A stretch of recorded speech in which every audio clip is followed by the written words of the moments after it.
Mateo, Angenio, credit to the author. M1901-10. Ang mga pangalan ng mga tauhan ay galing lang sa mga name generator, kaya kung meron mang pagkakatulad sa mga totoong pangalan ng tao, lugar at pangyayari, ito po ay sadyang nagkataon lamang. Isang mainit at walang hanggang banal na asensya ang direktang sumugod sa banal na dagat ni Brianna Jiang sa pamamagitan ng kanyang mga meridian.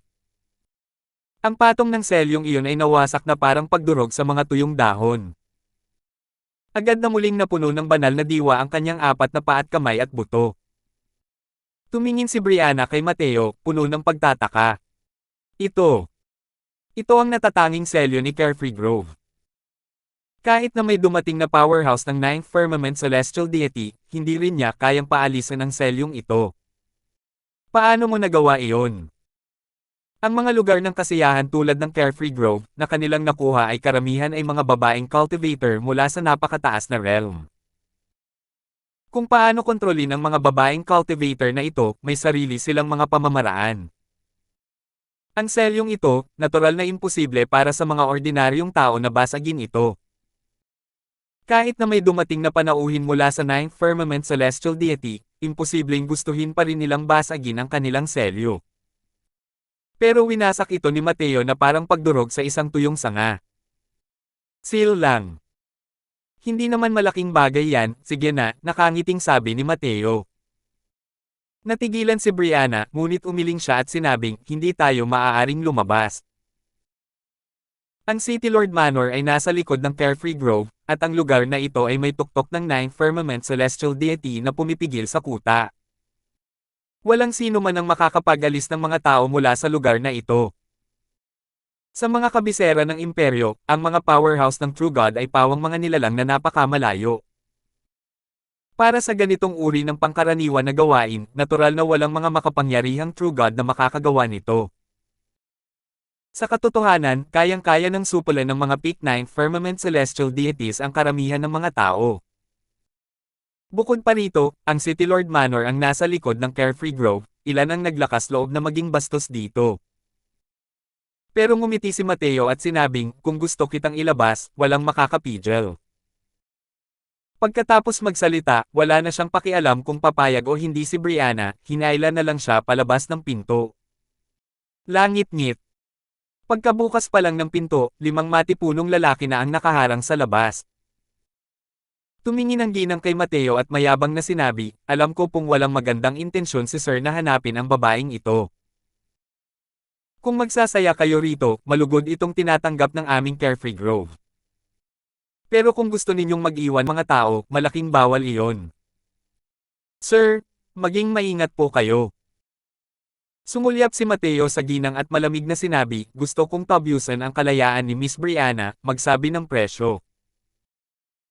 Nang marinig ito ng ginang, natawa siya ng mahina at sinabing, Sir, pasensya na po, ipinaalam na po sa inyo ng nasa itaas na hindi nagbebenta ang putang ito. Sir, pakiusap ko po na patayin ninyo siya, kayong mga lalaki. Hindi kayo maaaring umalis dito. Tinitingnan ninyo sila, bawat isa ay may mabangis na hitsura. Kung sasaktan nila si Sir, hindi maganda iyon. Nang makita ang matipunong lalaking ito, ang kutis ni Brianna ay namutla rin ng husto. Mateo, ikaw. Ikaw na lang ang mag-isa. Ang ilang matipunong lalaking ito ay pawang may kakaibang lakas, lahat ay mayroong middle stage celestial deity realm cultivation. Dahil kayang alagaan ang bahay at bakuran dito, natural lang na hindi pangkaraniwan ang lakas ng isang tao. Mahinahon ang tingin ni Mateo at dahan-dahang nagsalita, ganoon ba? Dahil hindi ako nagbebenta, sa pilitang ilalabas ko lang siya. Gaya ng sinabi niya, hinailan ni Mateo si Brianna at maglalakad na sana palabas.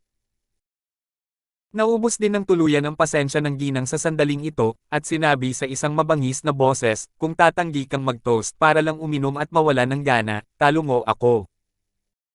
Sabay-sabay na sumugod ang 5 matipunong lalaki, diretsyong pumasok sa silid. Hampas. Isang malinaw na sampal ang narinig, at tumilapon pababa ang buong katawan ng ginang mula sa ikalawang palapag. Pero ang 5 matipunong lalaking iyon ay biglang sumulpat at hindi man lang nasalo ang mga manggas ni Mateo. Naku po! Ang sumpaman na ito. Dali, tawagin mo si Lord Falcon dito. May nang-aasar. Sa ibaba ay narinig ang kaawa-awang alulong ng ginang na parang baboy na kinakatay. Hindi masyadong mabilis o masyadong mabagal si Mateo, isinama niya si Brianna at naglakad pababa. Ang buong Carefree Grove ay mayroong malawakang hanay na nakaayos, na naglalak ng espasyo. Kahit ang isang True God powerhouse ay makakalimutan din ang pag-teleport palabas dito. Kung hindi, wala ba talagang makakapag-uwi ng mga tao, o makakakain ng libreng pagkain? Kaya naman, kahit na mahusay si Mateo sa batas pangkalawakan, hindi rin niya kayang direktang mag-teleport palabas ng lugar na ito. Gayunpaman, hindi ito naging hadlang sa kanya sa pagpapakita ng batas pangkalawakan. Ang pagpapagulong-gulong sa loob ng isang maliit na lugar ay hindi naman naging problema. Sinundan ni Brianna si Mateo, nalilitong nakatitig sa likuran nito na parang nananaginip. Maraming malalakas na gwardya ang sumugod, ngunit isa-isang malamig na liwanag lamang ang kanyang nakita pagkatapos ng isa pang putukan. Ang mga powerhouse ng Middle Stage Celestial Deity Realm ay napatay gamit ang isang espada ng walang anumang exception. Kahit ang mga Celestial Deities ng Peak Sixth Firmament ay hindi rin gagana ng ganoon. Akala ni Brianna noong una ay isa lamang Fifth Firmament Celestial Deity si Mateo, na hindi gaanong mas malakas kaysa sa kanya. Pero ngayon, alam na niya na malaki ang pagkakamali niya. Ang lakas Mateo ay higit pa sa kanyang imahinasyon. Kahit gaano pa kalakas ang kalaban, hindi nila kayang tiisin ang kahit isang suntok sa harap niya. Tila bayani ng panahong iyon sa paningin niya ang kasalukuyang si Mateo. Ang lahat ay kalmado at organisado, ang lahat ay casual at walang kahirap-hirap na para bang walang anumang bagay sa mundong ito ang makakapigil sa kanya. Sa sandaling ito, ang mga mata ni Brianna ay nagpakita ng kaunting pag-asa. Marahil ay talagang maliligtas ang kanyang ama. Di nagtagal, wala nang sino man ang nang-ahas na humakbang papalapit. Natakot ang lahat ng mga gwardya hanggang sa namutla ang kanilang mga mukha. Sa mga lugar na madaanan ni Mateo, agad silang lumayo, natatakot na baka maputol sila ng sinag ng liwanag ng espada mula kay Mateo. Swoosh! Swoosh! Swoosh! Ilang figure ang dumaan, hamarang sa harap ni Mateo. Ang nasa harap ay isa pala talagang powerhouse ng 8th Firmament Celestial Deity. Sa 4 na taong ito, ang pinakamahina rin ay ang 7th Firmament Celestial Deity. Hihihi. Ang galing ng 4 na tagapagtanggol, dumating kayo sa tamang oras. Bilasan ninyo at patayin ang batang ito. Kasalukuyang nasisiyahan ang ginang sa kanyang sarili nang biglang lumipad ang isang guhit ng liwanag ng espada, biglang tumigil ang kanyang figure. Lumalabas na hiwalay na ang ulo niya sa katawan niya. Nanliit ang mga mata ng 8th Firmament Celestial Deity. Hindi niya talaga malinaw na nakita kung paano tumama si Mateo. Tumingin si Mateo sa kanya at marahang sinabi ang dalawang salita, lumayo ka. Gaya ng sinabi niya, dinala ni Mateo si Brianna at muling sumulong. Nang malaman ni Mateo ang nangyari kay Brianna, tila kalmado ito, ngunit sa totoo lang, galit na siya sa kanyang puso. Kasalukuyan siyang naghahanap ng mga tao para mailabas ang kanyang galit. At ang Carefree Grove na nakasandaw sa City Lord Manor ay tamang-tama lang. Dahil napipilitin sa kahangahangang momentum ni Mateo, ang 4 na magagaling na tagapagtanggol ay umatras ng walang paunang kasunduan. Muling sumulong si Mateo, at muling umatras sila. Sa wakas, hindi na nakatiis ang 8th Firmament Celestial Deity at umungol ng malakas, sama-sama kayong sumalakay. Patayin siya. 4 na guhit ng liwanag ng espada ang biglang sumiklab. 4 na daluyong ng kapangyarihang pandaigdig ang bumuo ng isang kakaibang sakop, mahigpit na nakapalibot kina Mateo at Brianna. Ang ataking ito ay isang tiyak na pagpatay. Malinaw na nakatanggap na ng espesyal na pagsasanay ang 4 na dakilang tagapagtanggol noon, at ang kooperasyon ng 4 na tao ay napakatahimik. Bukod pa rito, ang kanilang kapangyarihang pandaigdig ay nakalikha pa ng isang resonansya. Sa pagtutulungan, dumami ang kanilang kapangyarihan. Saan nagmula ang binata na ito? Ang lakas talaga. Hindi ba? Malinaw na sa Fifth Firmament Celestial Deity Realm lang, pero ang mga powerhouse ng Middle Stage Celestial Deity Realm ay parang papel na pandikit sa harap niya. Pero masyado siyang pabaya, hindi dapat paglaruan ang apat na dakilang tagapagtanggol. Dahil sa pagsasama-sama ng kanilang puwersa, sinasabing minsan nilang napatay ang isang powerhouse ng Ninth Firmament Celestial Deity. Lalo na't may isang Lord Falcon na hindi pa kumikilos. Hey, galit na galit ako ng sobra para sa isang babae, gusto ko ang batang ito. Ang lakas sa pakikipaglaban na ipinakita ni Mateo ay nagpabuntong hininga sa lahat sa paghanga. Ngunit sa harap ng apat na dakilang tagapagtanggol na ito, hindi sila nakaramdam ng optimismo para sa kanya. Maraming maliliit na kaharian ang layo, bukod pa riyan, naglalaban ang isa laban sa apat, at ang apat na taong ito ay mahusay pang ang makipagtulungan.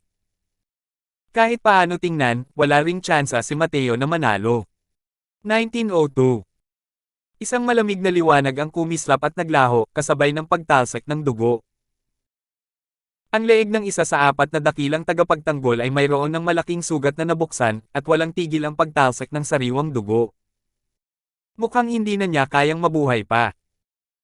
Isang galaw lamang ng espada ang nakalusot sa pormasayo ng apat na dakilang tagapagtanggol. Tahimik ang loob ng Carefree Grove, lahat ay nakatingin sa figurang iyon ng may takot. Paano naging ganito kalakas ang batang ito? Napakabata at ang kanyang lakas ay napakalakas, ngunit bakit siya magiging ganap na hindi kilala sa Nine Pledge Imperial Capital? Isang galaw ng espada na magpapabagsak sa apat na magagaling na tagapagtanggol ng Carefree Grove, ang lakas na ito ang dapat na maging pinakamataas na figure ng henerasyong ito sa mga nakababatang henerasyon ng Nine Pledge Imperial Capital. Kahit si Scarlet ng Linghua Pavilion na iyon ay wala ring ganoong lakas, tama ba? Saan nga ba talaga nanggaling ang batang ito? Lumayas ka! Muling ibinuka ni Mateo ang kanyang bibig, at muling humakbang pasulong. Walang tigil na kumurap ang ekspresyon ng tatlo pang tao, at hindi mapigil ang napaatras. Patuloy na umatras ang tatlong tao at hindi namamalayang umatras na pala sila papunta sa pasukan ng Carefree Grove. Umatras sila, ngunit wala ng lugar para umatras. Kung atras pa siya, mawawala na si Mateo sa Carefree Grove. Sa oras na iyon, kung wala ang nagyayelong espasyo para sa Grand Array, mas mahihirapan pa silang pigilan si Mateo. Walang tigil na kumurap ang tatlong tao at nagpalitan ng tingin, may bahid ng determinasyon na sumilay sa kanilang mga mata. Patayin! Ang natitirang tatlong magagaling na tagapagtanggol ay nag-ipon ng kanilang lakas ng loob at muling sumugod. Siyam na espada na may spectral na polar. Espada ng eskarlatang hangin na uri ng USA. Espada ng Spirit Thorndon. Nagliliwanag ng husto ang mga ilaw ng espada. Sa loob ng walang laman na malaking bulwagan, ang enerhiya ng espada ay gumala sa lahat ng dako. At si Mateo ang nasa sentro ng bagyong ito. Kalantang! Kalantang! Kalantang! Sa tagal ng panahon bago lumipad ang mga kislap mula sa isang batong pingkian, ang apat na tao ay nagpalitan ng suntok ng hindi mabilang na beses. Sunod-sunod na bulalas ang naririnig sa paligid, hindi kayang sabayan ng kanilang mga mata ang bilis ng iilang taong humuhugot ng kanilang mga espada. Matagal nang tumatagos ng malalim sa puso ng mga tao ang kapangyarihan ng apat na dakilang tagapagtanggol. Walang nang-ahas na pukawin sila rito. Pero, si Mateo, isang Fifth Firmament Celestial Deity, ay direktang nakipaglaban sa tatlong taong ito at hindi naman talaga siya nanghina. Labis silang nagulat dahil dito. Ang tatlong dakilang tagapagtanggol na ito ay pawang mga Diyos ng ikawalong langit, bawat tao ay tatlong maliliit na kaharian na mas mataas kaysa kay Mateo. Ngunit sa totoo lang ay hindi sila nakakuha ng kahit kaunting kalamangan. Isang espada na tumitawid sa kawalan. Sumisirit. Sa sandaling lumitaw ang malamig na liwanag, lahat ng naroon ay natahimik. Isang ikawalong langit na Diyos ang namatay. Ito. Masyado siyang malakas. Pagsasanib ng mga batas.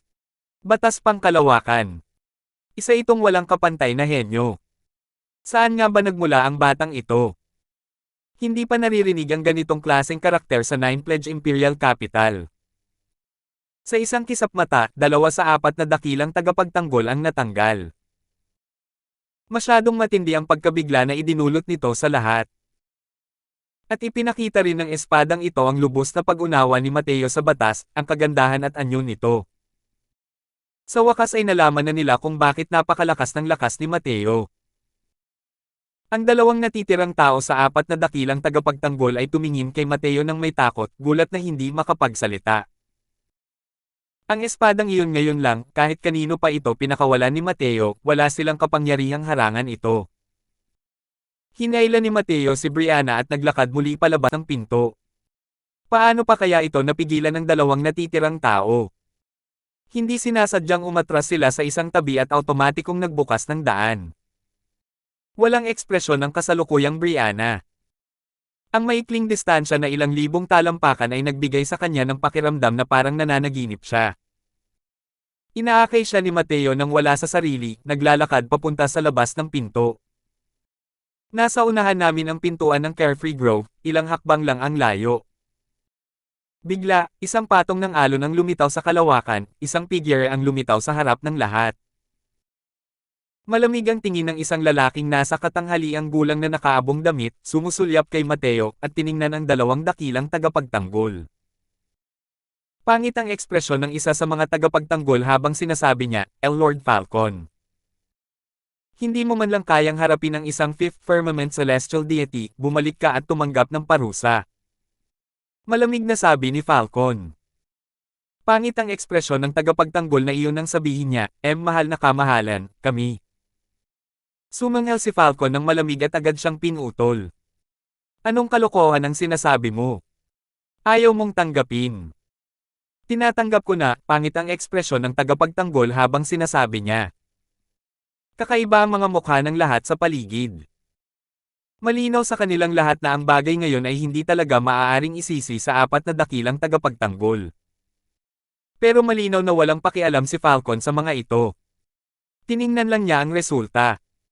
Si Falcon ay isang Peak 9 Firmament Celestial Deity. Ang kanyang lakas ay mas malakas kaysa sa apat na dakilang tagapagtanggol kung pagsasama-samahin.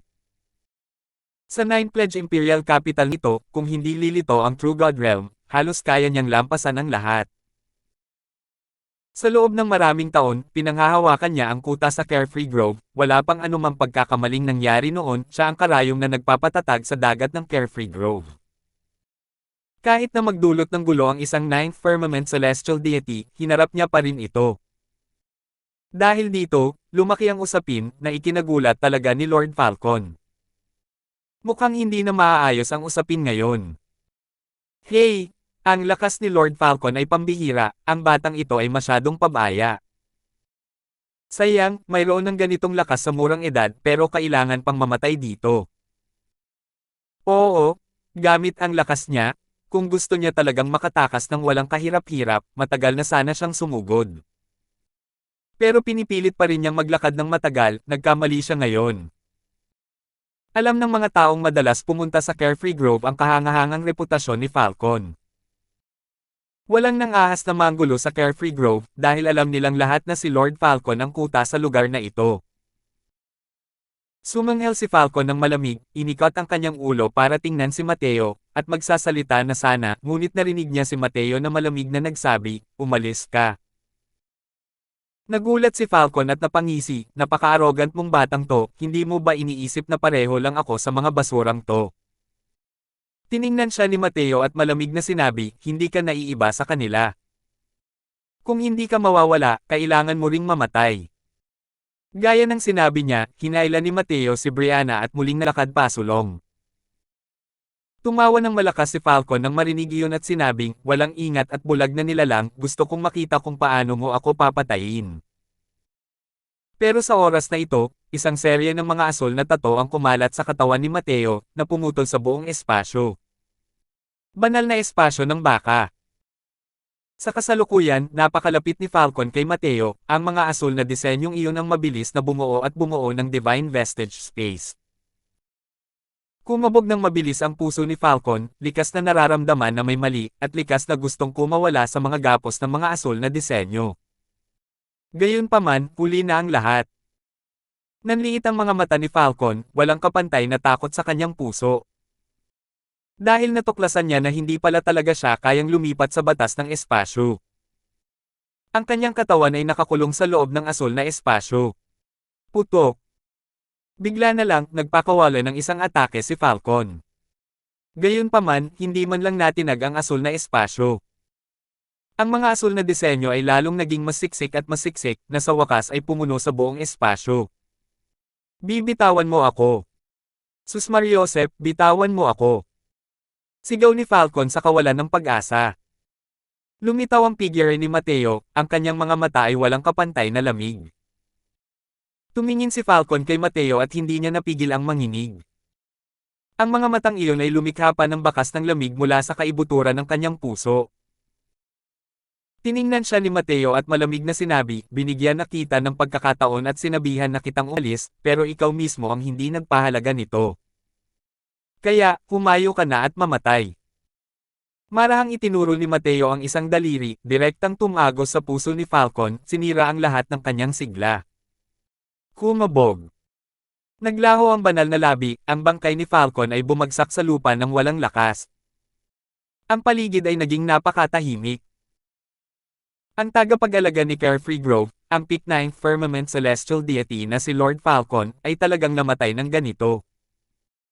Nagpalitan ng tingin ang lahat, tila walang ideya kung ano ang nangyari. Sige. Hinayla ni Mateo si Brianna at nagmalaking umalis mula sa Carefree Grove ng ganito. Nagpalitan ng tingin ang dalawang dakilang tagapagtanggol, tanging pagkabigla ang natitira sa mga mata ng kabilang panig. Masyadong nakakagulat ang eksenang ito. Akala noong una ay magkakaroon ng isang nakakagulat na malaking labanan, ngunit walang makakaisip na si Falcon ay namatay ng ganito kalaki. 1903. Anong sabi mo? Pinatay si Falcon ng isang Fifth Firmament Celestial Deity. Nang matanggap ni Jinsong ang balitang ito, muntik na siyang mapatalon mula sa upuan. Ang lakas ni Falcon, napakalinaw niya. Paano siya mapapatay ng isang celestial deity ng Fifth Firmament? Ang una niyang reaksyon nang marinig niya ang balitang ito ay hindi siya naniwala. Ganoon ba? Walang ideya ang batang iyon kung anong paraan, parang isang bahay-uod na bumabalot kay Lord Falcon sa loob. Sa isang kisap mata lang, namatay siya. Nang maalala ng pinuno ng apat na dakilang tagapagtanggol ang sitwasyon noon, mayroon pa ring takot sa kanyang puso hanggang ngayon. Dahil sa kaguluhang dulot ni Mateo, tuluyang tumigil ang Carefree Grove at hindi na nito kayang gumana pa. Ang lugar na iyon ay isang establishmento ng pag-aaksaya ng pera, isa itong napakalaking pinagkukunan ng kita para sa City Lord Manor. Dahil dito, tinadtad ito ni Mateo. May isip ang galit ni Jinsong. Nagalit si Jinsong hanggang sa namula ang kanyang ekspresyon. Tumingin sa tagapagtanggol, sabi mo ba ay nagmula ang batang iyon sa Heavenly Eagle Imperial City ng Southridge? Isa pa, siya ay isa lamang punong elder ng Heavenly Eagle Imperial City. Pinagpawisan ng malamig ang tagapagtanggol at tumango, opo, young master. Malinaw nang naiimbestigahan ang pagkakakilanlan ng batang iyon. Ito ay ang head elder ng Heavenly Eagle Imperial City, si Mateo. Bago pumunta sa Carefree Grove, pumunta pa siya sa Floang Wind Establishment at muntik ng give-in ang buong Floang Wind Establishment. Tama, bago pa man siya makarating sa Imperial Capital, pinatay pa niya ang batang master ng Wu family, si Trent, pati na rin ang Yunwu, ang entrant ng 8th Firmament Celestial Deity ng Wu family. Sa pagpunta sa Imperial Capital ngayon, dapat nandito siya para sa kaso ni Jiang Jade Hall. Napakalakas pa rin ang kakayahan ng City Lord Manor na mag-imbestiga. Gumamit lang ako ng isang gabi at malinaw na nilang tinanong ang mga pasikot-sikot ni Mateo. Nang marinig ang sunod-sunod na balitang iniuulat ng tagapagtanggol, walang humpay na kumurap ang ekspresyon ni Jinsong. Sa loob ng maikling kalahating buwang ito, binaligtad na ni Mateo ang 9 Pledge Imperial Capital, na direktang ikinagalit ng tatlong pangunahing puwersa. Bagamat hindi maihahambing ang lakas ng pamilya Wu sa tatlong puwersang ito, hindi rin naman talaga sila basta malambot na persiman. Ang ninuno ng Wu family ay isang makapangyarihang True God Realm. Pinaikit ni Jinsong ang kanyang mga mata na parang makamandag na ahas at sinabi sa malamig na boses, ibigay mo sa akin ang utos. Pagkalipas ng 3 araw, hayagan mong patayin si Jang Jade-Hall sa Heavenly Grove Plaza. Sa oras na iyon, maglalagay tayo ng isang hindi maiiwasang lambat. Gustong makita ng batang Panginoong ito kung mayroon siyang 3 ulo at 6 na braso o wala. Kumalat ang balita sa City Lord Manor. Bilang isa sa 3 malalaking paksayon, natural lamang na hindi lingid sa kaalaman ng Kunming Academy. Kasalukuyang nakatayo si Yan Kai sa harap ng isang lalaking nasa katanghaliang gulang ngunit natatakot pa rin siya pagkatapos ng pangyayari sa kanyang puso. Mabuti na lang at nang umalis si Mateo noon, hindi talaga siya huminto. Kung hindi, ang magiging resulta niya ay magiging katulad ni Falcon. Teka lang, ang lakas niya ay mas malala pa kaysa kay Falcon, wala nang pag-asa pang mabuhay. Sa kasalukuyan, napakaselang ng sitwasyon sa lungsod. Bago kagabi, malamang walang mag-aakala na ang pinuno ng isang imperial na lungsod ay talagang magpapasimula ng ganitong kaguluhan. Bamantong hininga ang lalaking nasa katanghaliang gulang at sinabing. Napangiti ng mapait si Yan Kai at sinabing, sino mag-aakala na ang isang batang celestial deity sa Fifth Firmament ay makakapatay sa Carefree Grove. Tumango ang nasa katanghaliang gulang at sinabing, si Jang Jade-Hall ay isa lamang maliit na inspector na nagpapatrolya at talagang walang kwenta. Ang pakikipagdigma sa City Lord Manor at Linghua Pavilion para sa kanya ay talagang hindi matalino. Wala lang mag-aakalang nakilala niya ang isang kahangahangang binata. Negosyo ni Carefree Grove, lahat ay naiinggit dito. Wala pang nang-ahas na gumawa ng gulo sa loob noon. Sino ang mag-aakalang nalipol talaga sila ni Mateo? Sabi ni Yan Kai, kung gayon, ano na ang dapat nating gawin ngayon? Nakagawa na si Mateo ng butas sa langit, pero tayo ay napakapasibo. Umiling ang nasa katanghaliang gulang at sinabing, nagbigay na ng salita ang mga tao sa itaas.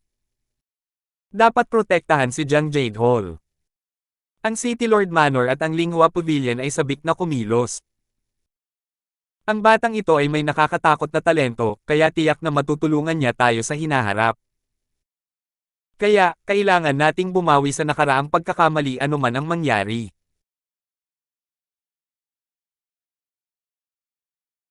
Nang marinig ito ni Yan Kai, bahagyang nagbago ang ekspresyon ng kanyang mukha. Hinahanap ng lahat ng tao sa lungsod si Mateo. Ngunit matapos niyang ilayo si Brianna mula sa Carefree Grove, tila naglaho ang buong pagkatao niya. Walang sino man ang nakahanap sa kanya. Gustong patayin ng City Lord Manor si Mateo, ngunit hindi nila siya matagpuan. Gustong hanapin ng Kunming Academy si Mateo para magpaliwanag, pero nakakalungkot, hindi rin nila mahanap si Mateo. Lumipas ang 3 araw sa isang iglap. Ang usapin ng pampublikong pagbitay kay Jang Jade-Hall ay naianunsyo na sa buong lungsod sa pamamagitan ng City Lord Manor.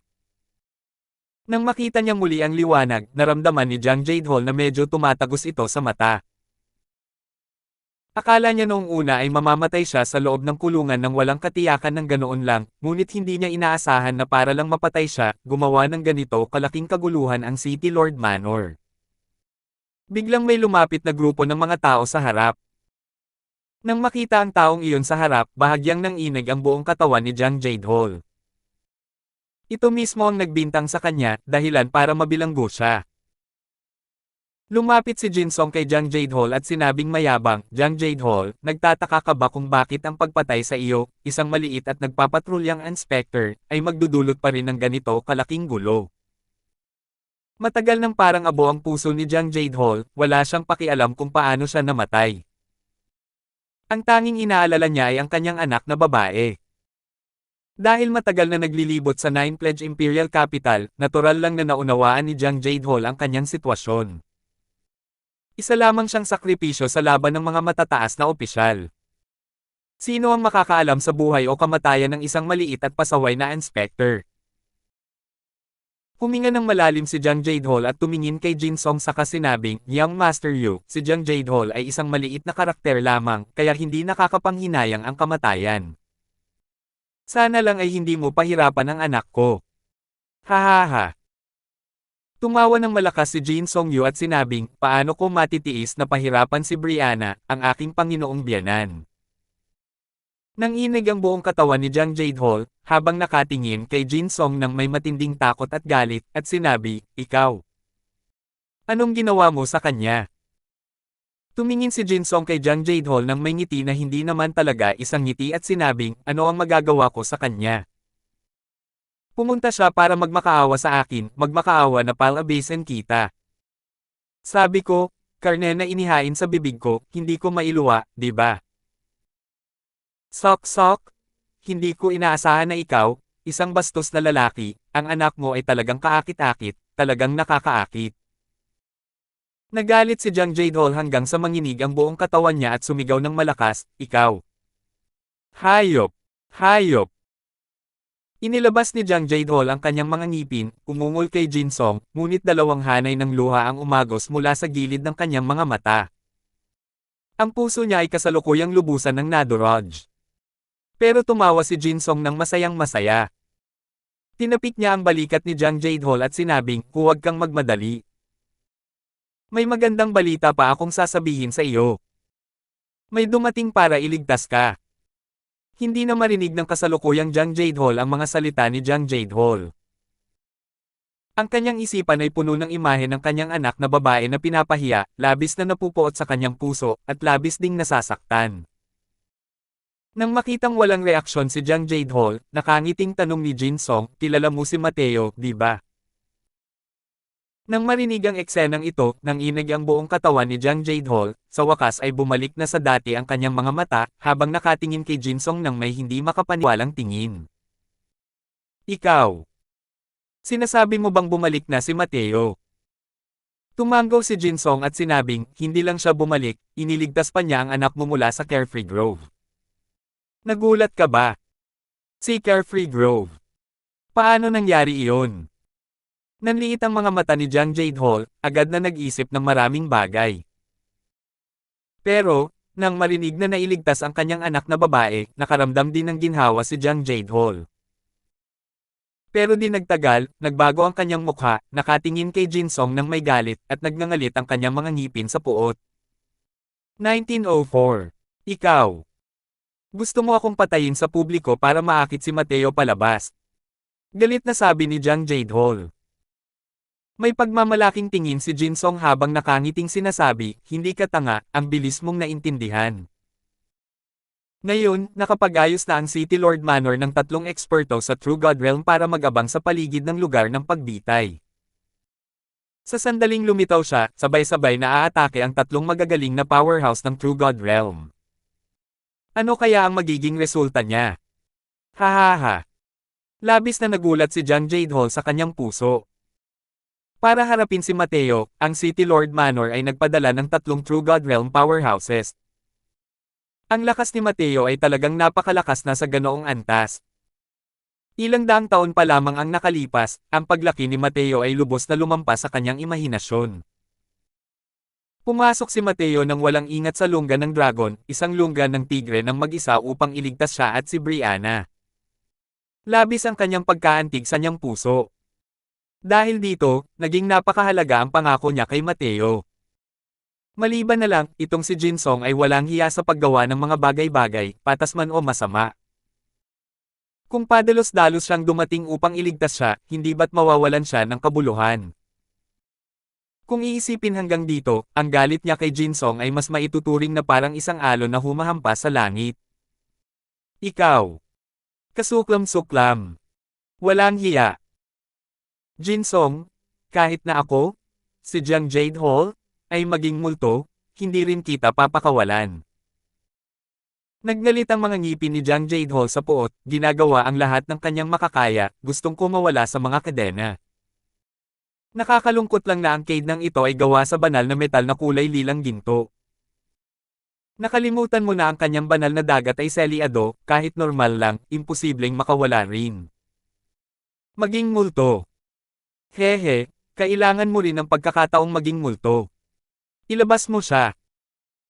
Marangyang ikinumpas ni Jin Song ang kanyang mga manggas, sinamahan ng gwardiya si Jang Jade-hol at nagmarcha patungo sa lugar ng pagbitay. Pinapaalis na si Jang Jade-hol, namumutla ang mukha. Kinamumuhian niya si Jin Song, kinamumuhian niya ang kawalan nito ng kakayahan. Ngunit wala siyang ganap na kapangyarihang baguhin ang anuman. Mateo, hindi ka dapat pumunta. Hindi ka dapat pumunta. Dalawang hanay ng mainit na luha ang umagos sa kanyang mukha. Hindi kailanman nawala ng mga gustong manood ng kasiyahan. Sa kasalukuyan, ang Heavenly Grove Plaza ay matagal ng puno ng tao, wala nang mahanap na matitirahan. Hindi ko talaga maintindihan kung bakit kailangang magdulot ng ganito kalaking kaguluhan ang pagbitay sa isang maliit at nagpapatrulyang inspector. Hey, hindi mo alam to, di ba? Alam mo ba kung sino yung babaeng nailigtas na pumatay palabas ng Carefree Grove? Anak yan ni Jiang Jade Hall. Sa palabas ngayon, ang tunay na interes ng Lasenggo ay wala sa alak. Si Mateo ba ang tinutukoy mo? Napakagaling na binata, isa siyang Diyos. Isang celestial deity ng fifth firmament at pinatay niya pa nga si Lord Falcon, talagang kahanga-hanga. Nakakahiya. Itong planong naisip niyang Master Yu ngayon, kahit alam ni Mateo na hukay ito, kailangan niya ring tumalon. Maliban na lang kung ayaw na niyang iligtas si Jiang Jade Hall. Ang usapin ng panggugulo ni Mateo sa Carefree Grove ay hindi na isang sikreto noon pa man. Nagdulot ito ng malaking kaguluhan sa lungsod. Natural na naunawaan ng mga mausisa ang buong pagkakasunod-sunod ng mga pangyayari. Noong una, isang maliit na inspector na nagpapatrolya. Ngunit ngayon, dahil sa pangungulit ni Mateo, ang antas ng focus ay napakataas. Ngayon, napakaraming tao ang dumating, gustong makita kung maglalakas loob si Mateo na pumunta o hindi. Naupo si Jinsong sa upuang pangkarangalan ng may relax na tingin. Natuklasan mo na ba si Mateo? Tanong ni Jinsong sa tagapagtanggol sa likuran niya. Ang Hudson na ito ang siyang pinuno ng apat na magagaling na tagapagtanggol na dating nakipaglaban kay Mateo noon. Nang marinig ang tanong ni Jinsong, umiling si Hudson at sinabing, "Nagulat ako kay Young Master, pero wala akong nakitang bakas." Young Master? Ang dami naming nakasama, kaya malamang hindi siya maglalakas loob na sumama, di ba? Ngumiti si Jinsong at sinabing, ang batang ito ay naging kaibigan ni Jiang Jade Hall sa loob ng ilang daang taon, ang kanilang pagkakaibigan ay napakalapit. Sa pagkakataong ito, alang-alang kay Jiang Jade Hall, siya mismo ang pumasok sa Carefree Grove at iniligtas si Brianna.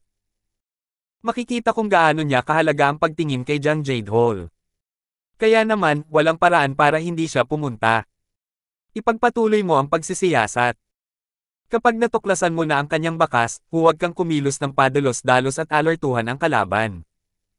Sabihin mo agad sa akin. Opo, batang Panginoon. Tinanggap ni Hudson ang utos at umalis.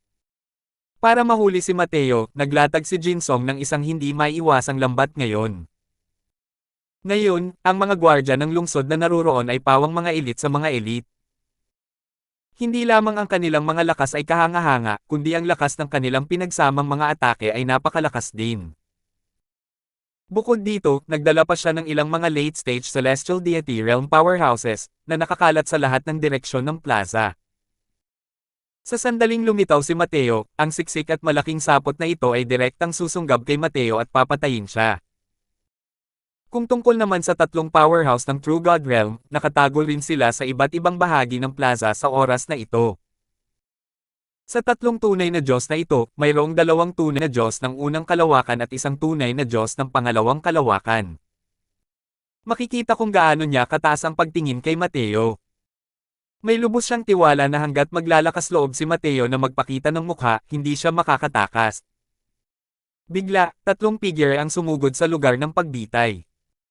Nang makita ni Jinsong ang mga dumating, hindi niya maiwasang magpakita ng ekspresyon ng pagkatuwa. Tumayo siya, yumuko at sinabing, ang maliit na pamangkin na si Jinsong ay nagbibigay ng paggalang kay Academy Head Fei. Ang taong nasa harap ay mayroong napakalakas na aura, isa talaga siyang True God Realm powerhouse. Hindi siya kilala ng mga naroon, ngunit natural lang na nakilala siya ni Jinsong. Ang tawag sa kanya ay Maxim Fei, isa sa mga assistant academy head ng Kunming Academy. Kasunod ni Maxim ang pinuno ng establishmento ng Floang Wind Establishment na si Zian Li, at ang assistant head ng establishmento na si Yan Kai. Tumanggaw si Maxim at sinabing, hindi nakakakita ng ilang taon, ang kaharian ng kagalang-galang na pamangkin na siyo ay muling bumuti ng malaki. Ngumiti si Jinsong at sinabing, napakabait naman ni Academy Head Fei. Kasalukuyang isinasagawa ng Little Nephew ang batas ng City Lord Manor, ano kaya ang dahilan kung bakit pumunta si Academy Head Fei? Nalungkot si Maxim Fei. Ang mga salita ni Jinsong ay parang nagtago ng isang karayom sa lana na hamarang sa kanya sa isang pangungusap. Dahil nang ahas si Jinsong na ibintang kay Jiang Jade Hall, natural lang na hindi siya magpapaapekto sa mga tao at matagal na siyang nakakagawa ng sapat na matibay na ebidensya. Kung hindi, hindi gagawa ng kahit anong ingay ang Kunming Academy.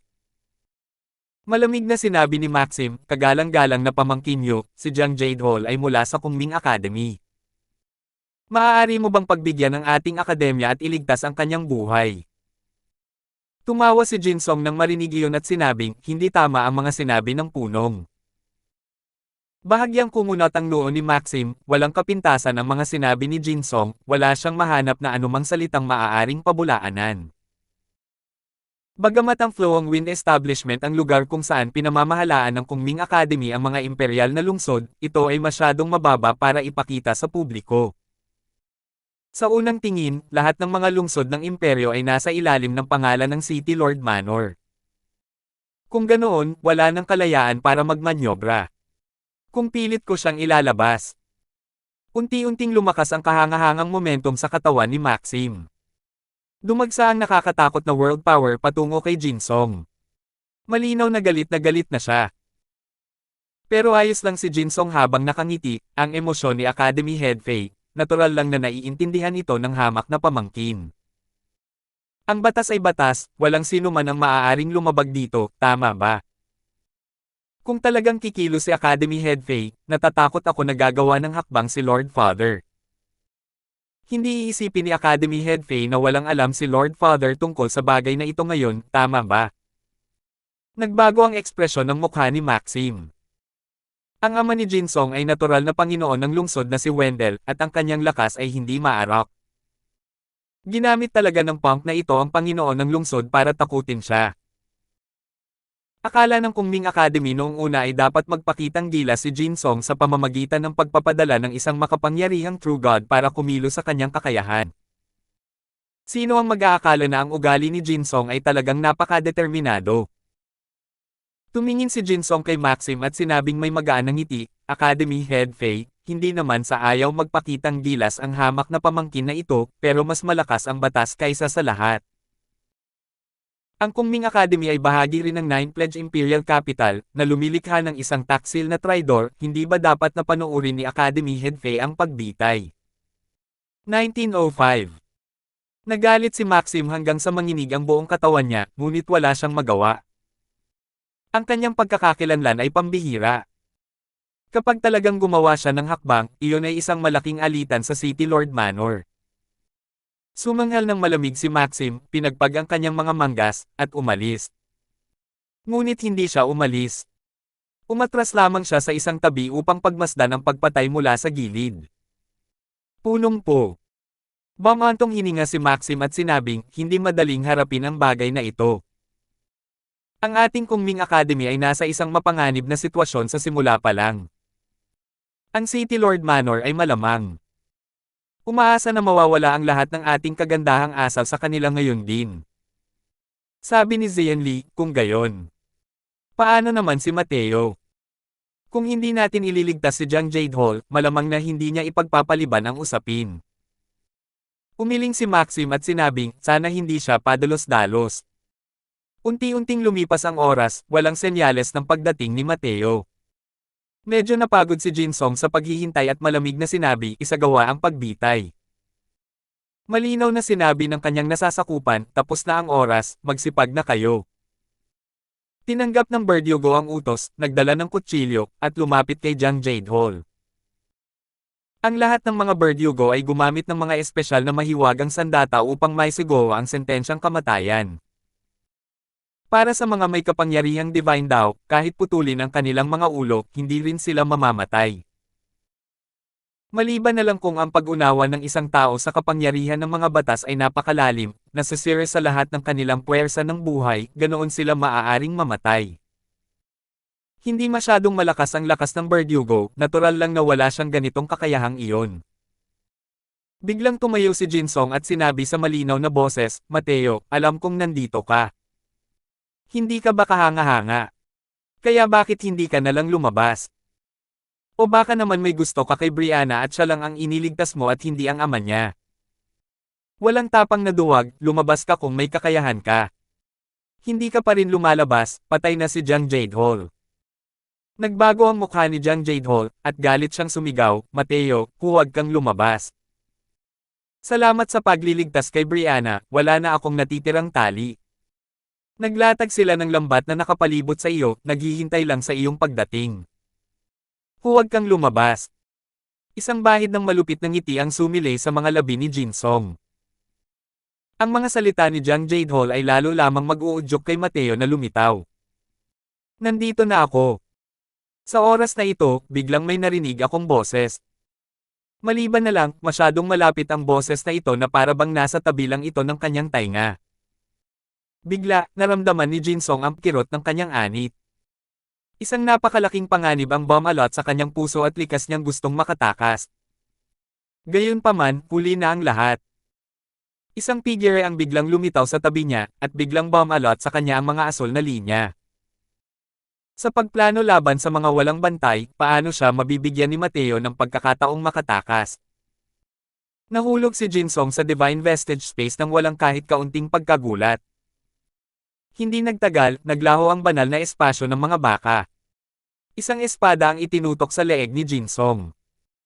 Sa maikling panahong ito, naselyuhan na ni Mateo ang banal na dagat ni Jinsong. Nagtinginan ng lahat ngunit natuklasan nilang nakasuot pala si Mateo ng damit pang isang ordinaryong gwardya ng lungsod. Lumalabas na nagtago pala siya sa loob ng hukbo ng mga bantay ng lungsod. Isa pa, hindi si Jiang Jade-Hall ang target niya kundi si Jinsong. Masyadong mabilis ang pangyayaring ito hanggang sa wala ng reaksyon ang lahat at si Jinsong ay naging bihag na. Si Jinsong ay isang makapangyarihang Diyos sa Ninth Firmament Celestial Deity. Walang mag-aakala na wala pala siyang lakas para lumaban at pinigilan siya ni Mateo. Malapit na malapit ang mga gwardya ng lungsod kay Jinsong. Ang distansyang ito ay kasing layo lamang ng isang kisap mata kay Mateo. At sa lakas ni Jinsong, imposibleng magtagumpay si Mateo sa isang suntok lang. Kaya naman, matagal na niya itong pinlano, gamit ang Divine Vestige Space para pigilan ang kabilang panig. Ang serye ng mga paraan na ito ay nagawa ng sabay-sabay, hindi binigyan ng oras ang tatlong dakilang True God Powerhouse na iyon para gumanti. Tumingin si Maxim kay Mateo ng may pagtataka, at hindi makapaniwalang tingin. Walang sino man ang maaaring mag-isip na maiisip ni Mateo na gamitin ang ganitong paraan para iligtas si Jiang Jade-Hall. Ang batang ito ay matapang at maingat sa pag-iisip, ang kanyang talento ay higit pa sa iba, tunay na nakakatakot. Gulat na sabi ni Maxim. Putok. Tatlong nakakatakot na aura ang pumailan lang sa langit. Sa wakas ay nagpakita na ng kanilang mga mukha ang tatlong dakilang True God Powerhouse na nagkukubli sa malapit. Mahigpit na pinalibutan ng tatlong tao si Mateo ngunit hindi sila naglakas loob na humakbang papalapit. Nagkaroon ng ingay sa paligid. Noon lang nila nalaman na para harapin si Mateo, ang City Lord Manor ay nagpadala ng tatlong True God Powerhouses. Bukod pa rito, isa sa kanila ay isang tunay na Diyos ng pangalawang langit. Hindi man lang nagawang kumilos ng tatlong magagaling na True God Powerhouse na ito at dinukot na si Jinsong mula sa kanilang paningin. Ang ibig sabihin nito ay talagang hindi ka panipaniwala. Naglatag si Jinsong ng isang malawak na lambat sa kagustuhang mahuli si Mateo. Sa huli, nabigo siyang mahuli ito at sa halip ay nahuli ang sarili. Ang tatlong dakilang kapangyarihan ng True God ay naging mga palamuti. Sabi ng makapangyarihang True God ng Second Firmament, Brat, bilasan mo at bitawan mo si Jinsong. Ililigtas kita sa kamatayan. Tiningnan siya ni Mateo na parang nakatingin sa isang tanga at agad na sinampal si Jinsong. Hampas. Isang malinaw na tunog ang maririnig ng malinaw sa buong plaza. Maraming tao ang hindi namamalayang humawak sa kanilang mga mukha na para bang sampal na ito ang ipinasample sa kanila. Para kay Brianna ang sampal na ito. Malamig na sabi ni Mateo, walang kahit kaunting emosyon. Isang malakas na pagbagsak, kalahati ng mukha ni Jinsong ay namamagana ng husto. Ikaw. Nangahas kang saktan ako. Hindi malinaw ang mga salita ni Jinsong, ang mga mata niya habang nakatingin kay Mateo ay puno ng hindi makapaniwala. Hampas. Isang pangalawang sampal ang isinagot niya. Para kay Brother Jiang ang sampal na ito. Ang dalawang sampal na ito ay pansamantalang interesante. Buhay aso mo, ako na ang bahala. Ngayon, bitawan mo siya. Malamig na sabi ni Mateo. Tumingin ang mga tao kay Mateo nang may mga mukha ng pagsamba. Masyadong dominanti. Kung hindi dahil sa nakita mismo ng kanilang mga mata, hindi sila lubos na maniniwala na may kayang paglaruan ang buong City Lord Manor sa kanilang palad. Ang kahinahunang ito, ang lakas na ito, ang madaling pagkamit ng isang mahirap na bagay na parang madali lang, ay talagang hindi kayang makamit ng mga ordinaryong tao. Dalawang sampal ang hamampes kay Jinsong hanggang sa siya ay naging ulong baboy. Tiningnan ni Jiang Jadehol si Mateo nang walang ekspresyon, na para bang hindi niya ito nakilala. Dahil hindi nakakakita sa loob ng ilang daang taon, ang lakas ni Mateo ay talagang nakakatakot na sa ganoong antas. Matapos marinig ang mga sinabi ni Jinsong, nag-alala si Jiang Jadehol na baka nadawit niya si Mateo.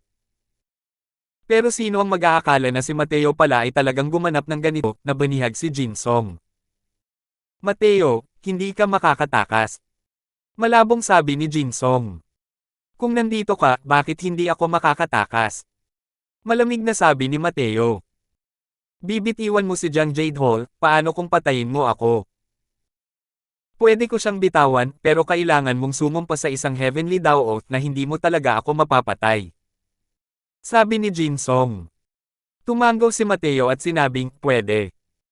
Hindi naman talaga plinano ni Mateo na patayin si Jinsong. Alam din niyang hindi niya ito kayang patayin. Ang paghuli sa kanya ay para lamang mailigtas si Jiang Jadehol. Di nagtagal, isinumpa ni Mateo ang panunumpa ng langit. Dahil dito, gamaan ang loob ni Jinsong. Bibitawan mo siya. Utos ni Jinsong. Nakawala ang posas at pulseres sa paa ni Jiang Jadehol. Ang taong muling nakabawi ng kalayaan ay parang nananaginip. Lumayas kayo. Sabi ni Mateo sa tatlong dakilang kapangyarihan ng True God. Ang tatlong malalaking makapangyarihang kumpanya ay maingat sa pagkilos dahil sa takot sa mga implikasyon at tanging ang magbubukas lamang ng landas ang kanilang magagawa. Itinulak ni Mateo si Jinsong at nakarating sa lugar ng pagditay, at sinabi kay Jiang Jadehol, kapatid na Jiang, nahuli si Mateo at hinayaan kang magdusa. Binaygo kita at si Brianna. Umiling si Jiang Jadehol at sinabing, ano ang utang na loob ko sa iyo? Para magawa mo ang mga bagay na ito para sa kuya, hindi ako naging kapatid mo ng walang kabuluhan. 1906. Sa labas ng lungsod, mayroong isang siksik ang hukbo. Tatlong dakilang makapangyarihang True God ang nasa unahan. Sa unahan, pinigilan ni Mateo ang Jinsong gamit ang espada, dahilan para mapa-address si Jiang Jadehol.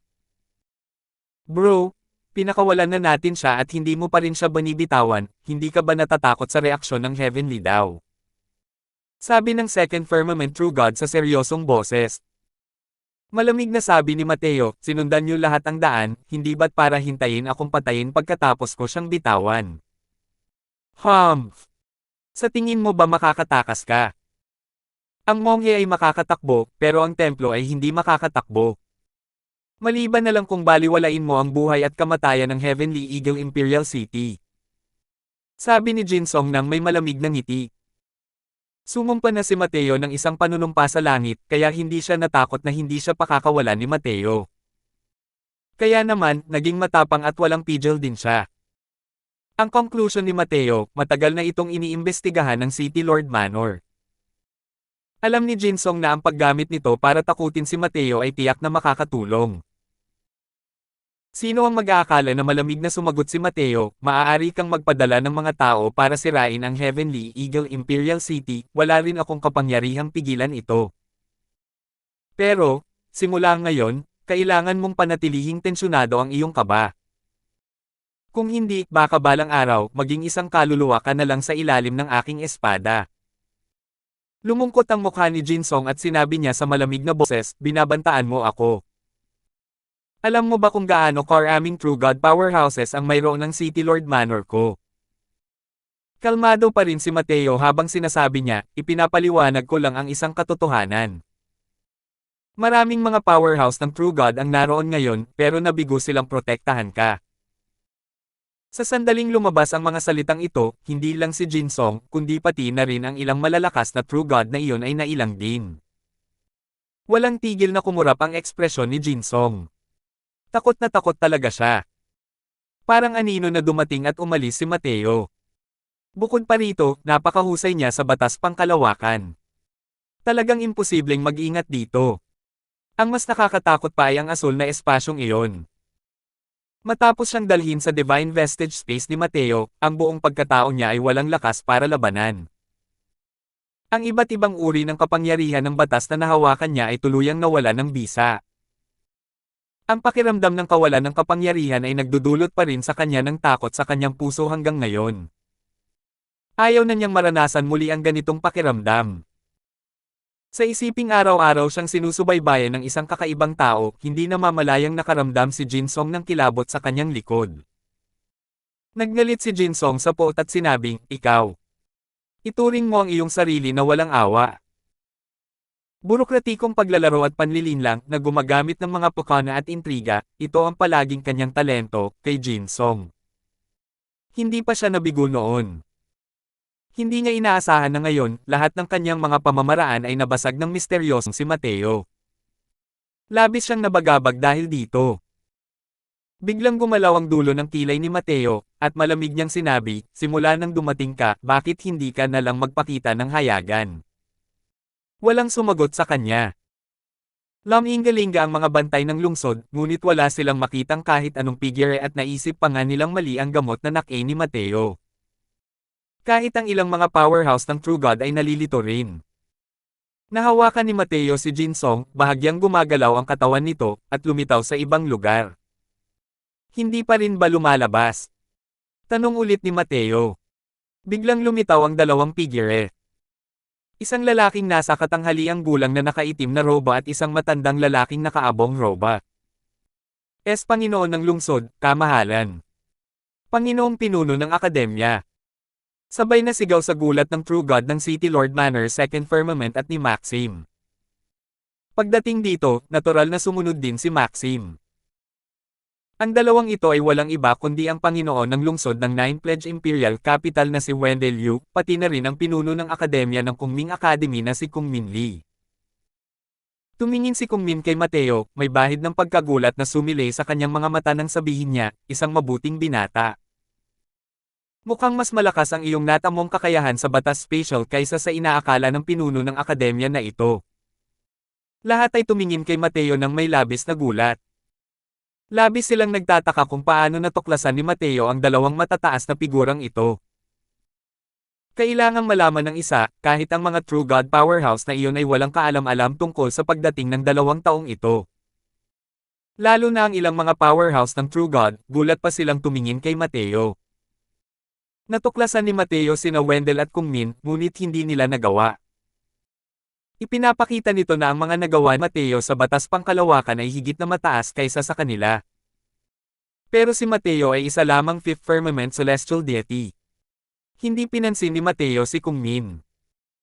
Sinabi niya sa isa pang bahagi ng kawalan, kung hindi ako nagkamali ng hula, ang nagtatago roon ay si Pavilion Lord Linghua, tama ba? Nabahala na naman ang lahat. Walang makakaisip na personal na dumating din si Lord Linghua ng pavilion. Bahagyang nagbago ang mga mukha ni na Wendell at Kungmin. Hindi nila napansin na mayroon pa ring taong nagtatago sa kawalan. Nagtatago sa loob ng kawalan, ito ay isang napakataas na antas ng paraan ng pagtatago. Ang antas ng pagtatago nito ay natural na may malaking kaugnayan sa paglalapat ng martial artist ng batas pangkalawakan. Kapag naabot na ng cultivation ang True God Realm, ang maliit na mundo ng isang tao ay kumpleto na. Ang spatial law na nakikita sa pamamagitan ng maliit na mundo ay natural na magiging mas makapangyarihan din. Nag-iiba lang din ang paggamit ng batas pangkalawakan sa bawat tao. Kahit para sa mga taong nasa iisang larangan, malaki rin ang pagkakaiba. Matagal nang natuklasan ni Wendell at Kung Min ang kabilang panig. Hindi lang nila natuklasan si Pavilion Lord Linghua. Ipinapakita nito na nalampasan na sila ni Pavilion Lord Linghua sa aspetong ito. Siyempre, isa lamang itong maliit na panlilinlang sa mga makapangyarihang manlalaro na kasing level nila. Nagtago sila sa kawalan, hindi makapaglabas ng anumang aura. Kapag may anumang aktibidad, matutukoy ito ng kabilang panig. Kahit ang paggamit nito para sa palihim na pag-atake ay hindi rin magiging epektibo. Pero kahit na ganoon, mas naging misteryoso rin si Pavilion Lord Linghua dahil dito. Para sa mga malalakas na manlalaro sa ganitong antas, anumang pahiwatig ng banayad na pagkakaiba ay maaaring magdulot ng tagumpay. Ang paraan ng pagtatago na ito ang pinakamahirap matuklasan. Pero sa kanilang tatlo, wala ni isa ang talagang nakatakas sa mahiwagang tanawin ni Mateo. Paanong hindi magugulat ang lahat? Dahan-dahang ipinakita ng nakaitim na roba na si Lord Linghua ng pavilion ang kanyang figure. Nakatago lang siya sa itim na roba, kaya hindi siya makita ng malinaw ng iba. Binata, ang galing mo talaga. Interesado ka bang sumali sa Linghua Pavilion ko? Dahan-dahang sabi ni Lord Linghua sa pavilion. Nagbago ang ekspresyon ni Wendell at Kung Min. Walang makakapag-akala na hihingi ng tulong si Pavilion Lord Linghua sa sandaling magbuka ang kanyang bibig. Mateo, hindi mo dapat gawin yan. Tahanan mo ang Kung Ming Academy. Nagmamadaling sabi ni Kung Min. Nagsalita rin si Wendell, Mateo, hanggat sasali ka sa City Lord Manor, ang usapin ngayon ay mawawala ng bisa, ibibigay ko sa iyo ang lupain ng 100 lungsod. Nang lumabas ang mga salitang ito, biglang nagkagulo ang mga manunood. Lupain ng 100 lungsod, gaano karaming yaman ang taglay nito? Ilang martial artist din ang taglay nito, at gaano kalakas ang isang paksayo na maaaring mabuo. Para sa mga martial artist, isa itong tunay na tukso na hindi mapipigilan. Hanggat sumasang-ayon si Mateo, halos katumbas na siya ng Panginoon ng isang maliit na kabisera ng imperyo.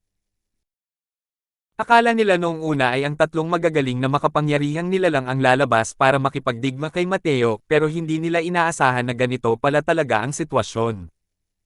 Ama, ako. Tumahimik ka. Wala kang pakialam dito. Magsasalita na sana si Jinsong nang pinutol siya ni Wendell ng walang awang. Tumingin si Mateo kay Lord Linghua ng pavilion at malamig na sinabi, gusto mo bang sumali ako sa Linghua Pavilion? Hindi rin imposible. Pero may kondisyon ako. Anong kondisyon? Tumalo ng puso ng lahat, lalo na kina Wendell at Kung Min. Ibigay mo sa akin si Scarlett. Malamig na sabi ni Mateo. Natahimik sandali si Lord Linghua ng pavilion at nagsalita, maaari kang magbago sa ibang kondisyon. Kumaway si Mateo at malamig na sinabi, sinasabi ko lang ang kondisyon, nasa iyo kung papayag ka o hindi. Pagkatapos magsalita, humarap siya kay Wendell at malamig na sinabi, ayokong makuha ang lupain ng 100 lungsod. Buhay lang ni Jinsong ang gusto ko. Kung papayag ka, sasali ako sa City Lord Manor. 1907. Anong sabi mo? Nang marinig ito ni Jinsong, agad siyang sumabog sa galit. Pero hindi siya maabala ni Mateo na tumingin sa kanya. Nakatitig siya ng diretso kay Wendell, kahit kaunti ay hindi natatakot. Pero ang katapangan ni Mateo ay nagpatigil sa pagsasalita ng lahat. Hindi niya nga gusto ang lupain ng 100 lungsod at ang gusto lang niya ay ang buhay ni Jinsong, tunay na malawak ang pag-iisip. Siyempre, marami ring tao ang nakaramdam na siya ay hanggal. Pero naantig si Jiang Jadehall sa tabi niya dahil naiintindihan niyang ibinubuhos lang ni Mateo ang kanyang pagkadismaya para sa kanilang mag-ama rito. Ang lupain ng 100 lungsod, anong uri ng kapangyarihan at impluwensya, gaano kaluwalhati iyon? Talagang ginamit ni Wendell ang kanyang dugo upang makuha si Mateo. Pero hindi man lang tumanggi si Mateo. Kumunat ang noo ni Wendell at sinabing, kung hindi ito, lahat ng iba pa ay maaaring pag-usapan. Umiling si Mateo at malamig na sinabi, ako na ang magsasabi ng mga kondisyon ngayon, hindi ikaw. Nagbago ang mukha ni Wendell at sinabi niya ng may malamig na pagsinghot, "Brat, gusto mo ba talagang danasin ang puot ng aking City Lord Manor? Alam mo ba ang ibig sabihin niyan?" Humph! Wendell, sa tingin mo ba talaga ay kahanga-hanga ka? Ako, si Kung Min, ang nagpoprotekta kay Mateo. Sabi ni Kung Min ng may malamig na ngiti. Sa talino niya, paano niya kaya palalampasan ang pagkakataong ito? Imposibleng magkasundo ang dalawang iyon sa dalawang kondisyong sinabi ni Mateo. Kung gayon, ang tanging mapipili ni Mateo ay ang Kungming Academy. Sumulyap si Mateo kay Kungmin at malamig na sinabi, "Hindi mo rin kailangang sayangin ang iyong pagsisikap, hindi ako papasok sa Kungming Academy." Nagbago ang ekspresyon ni Kungmin, at nagtanong, bakit? Alam mo kung ano ang magiging kahihinatnan kung wala ang proteksyon ng Kungming Academy ko. Hahaha. Kung Min, kalahating araw ka lang naglalakwatsa, nasa ilalim ka lang ng halusinasyon na handa ang kabilang panig. Hindi niya talaga pinaniniwalaan. Tumawa ng malakas si Wendell nang marinig iyon. Malamig na sabi ni Mateo, "Huwag din kayong masyadong magmalabe sa inyong mga sarili. Ako, si Mateo, ay hindi nangangailangan ng proteksyon ni Newman. Pumunta ako sa Nine Pledge Imperial Capital para lamang iligtas si Brother Jiang.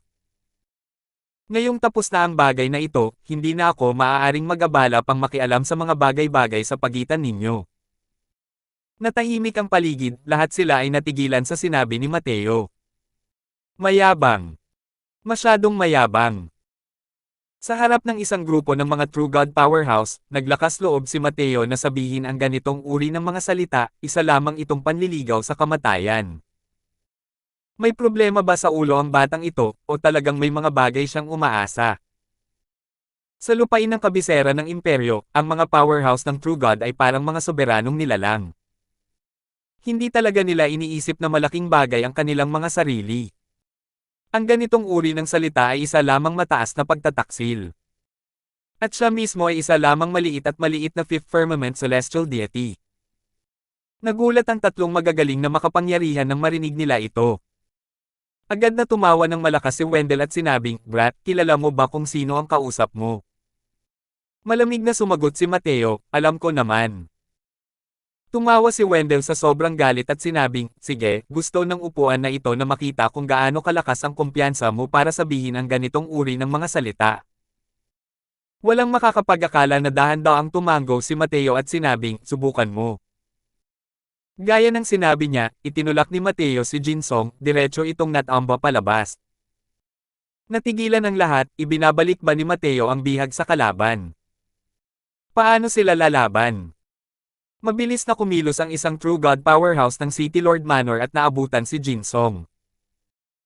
Sa wakas ay nakatakas na si Jinsong sa kontrol ni Mateo, itinuro niya si Mateo at galit na sumigaw, "Ama, patayin mo siya. Patayin mo siya." Putok. Diretso na inihampas ni Wendell ang isang palad. Isang nakakakilabot na alon ng enerhiya ang dumampi kay Mateo. "Kapatid na Jiang, sumunod ka sa akin." Hinawakan ni Mateo ang kwelyo ng Jiang Jade Hall na pumuti ang kutis, gumagalaw ang katawan, at naglalaho mula sa kanyang kinatatayuan. Agad na nawala ng malay ang nakapangangilabot na palad ni Wendell. Biglang sumigaw sa gulat ang grupo ng mga makapangyarihang tao, spatial shift. Alam nilang lahat na ang batas pangkalawakan ni Mateo ay medyo makapangyarihan, ngunit hindi nila alam na umabot na ito sa ganitong antas. Hindi nakakapagtaka. Hindi nakakapagtaka na kaya niyang pasukin ng walang ingat ang Carefree Grove. Lumalabas na ang kanyang batas pangkalawakan ay nauunawaan na hanggang sa ikaapat na kalangitan. Hindi lang yan. Pinagsama na niya ang batas ng Sword Dao at batas ng espasyo, ang talentong ito ay masyadong nakakatakot. Lumalabas na ito ang kanyang kumpiyansa, lumalabas na matatag na siya sa isang hindi matatalo na posisyon.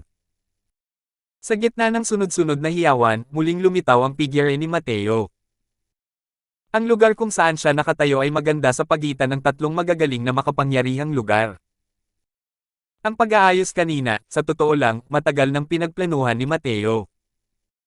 Kapag nagpakawala na ng mga atake ang tatlong taong ito, makakaiwas agad siya sa mga atake ng tatlong tao.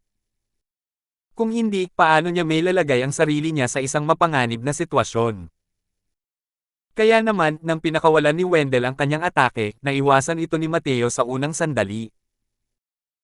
Nakaharap sa tatlong magagaling na mandirigma mula sa malayo, buong pagmamalaking nakatayo si Mateo, na nagbibigay sa mga tao ng pakiramdam ng matinding kawalan ng ulirat. Malinaw na isa lamang mapagpakumbabang Fifth Firmament Celestial Deity si Mateo, ngunit sa aura, hindi talaga siya natalo sa tatlong magagaling na powerhouse ng Third Firmament. Tumingin si Mateo kay Wendell at malamig na sinabi, "Ngayon, nakita mo na ang tiwala ko sa sarili ko." Sumangal ng malamig si Wendell at sinabing, "Ano na? Posible bang iniisip mong walang magagawa ang upuang ito sa iyo dahil alam mo ang special shift?" Malamig na sabi ni Mateo, "Alam kong ang bilis ng isang true God powerhouse ay napakabilis, maihahambing sa special shift. Pero, kung wala akong tiwala sa sarili kong bilis, sa tingin mo ba ay tatayo ako rito para makipag-usap at makipag-usap sa iyo? Kung hindi ka naniniwala sa akin, maaari mo itong subukan muli." Sa laban na iyon ngayon lang, hindi ginawa ni Wendell ang lahat para lumaban. Hindi rin ginamit ni Mateo ang buong lakas niya. Sa kasalukuyan, ang cultivation ni Mateo ay lumalalim sa bawat araw na lumilipez. Ang kanyang pag-unawa sa spatial shift ay unti-unting lumalalim din. Ang kakayahan ng spatial shift ay hindi na katulad ng dati. Kahit na nakaharap niya ang mga powerhouse ng True God, mayroon pa rin siyang kapital para makatakas. Hanggat iniiwasan niya ang mga world powerhouse ng True God, gaano man kalawak ang mundo, maaari siyang gumala ayon sa gusto niya.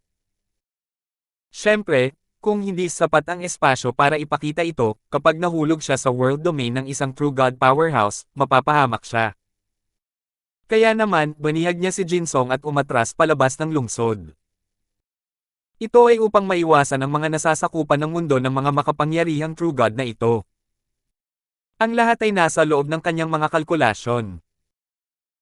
Kung hindi siya nagplano ng ruta ng pag-atres para sa kanyang sarili, paano niya magagawang maglakas loob na pasukin ng walang ingat ang Nine Pledge Imperial Capital ng mag-isa at iligtas si Jiang Jade Hall ng mag-isa?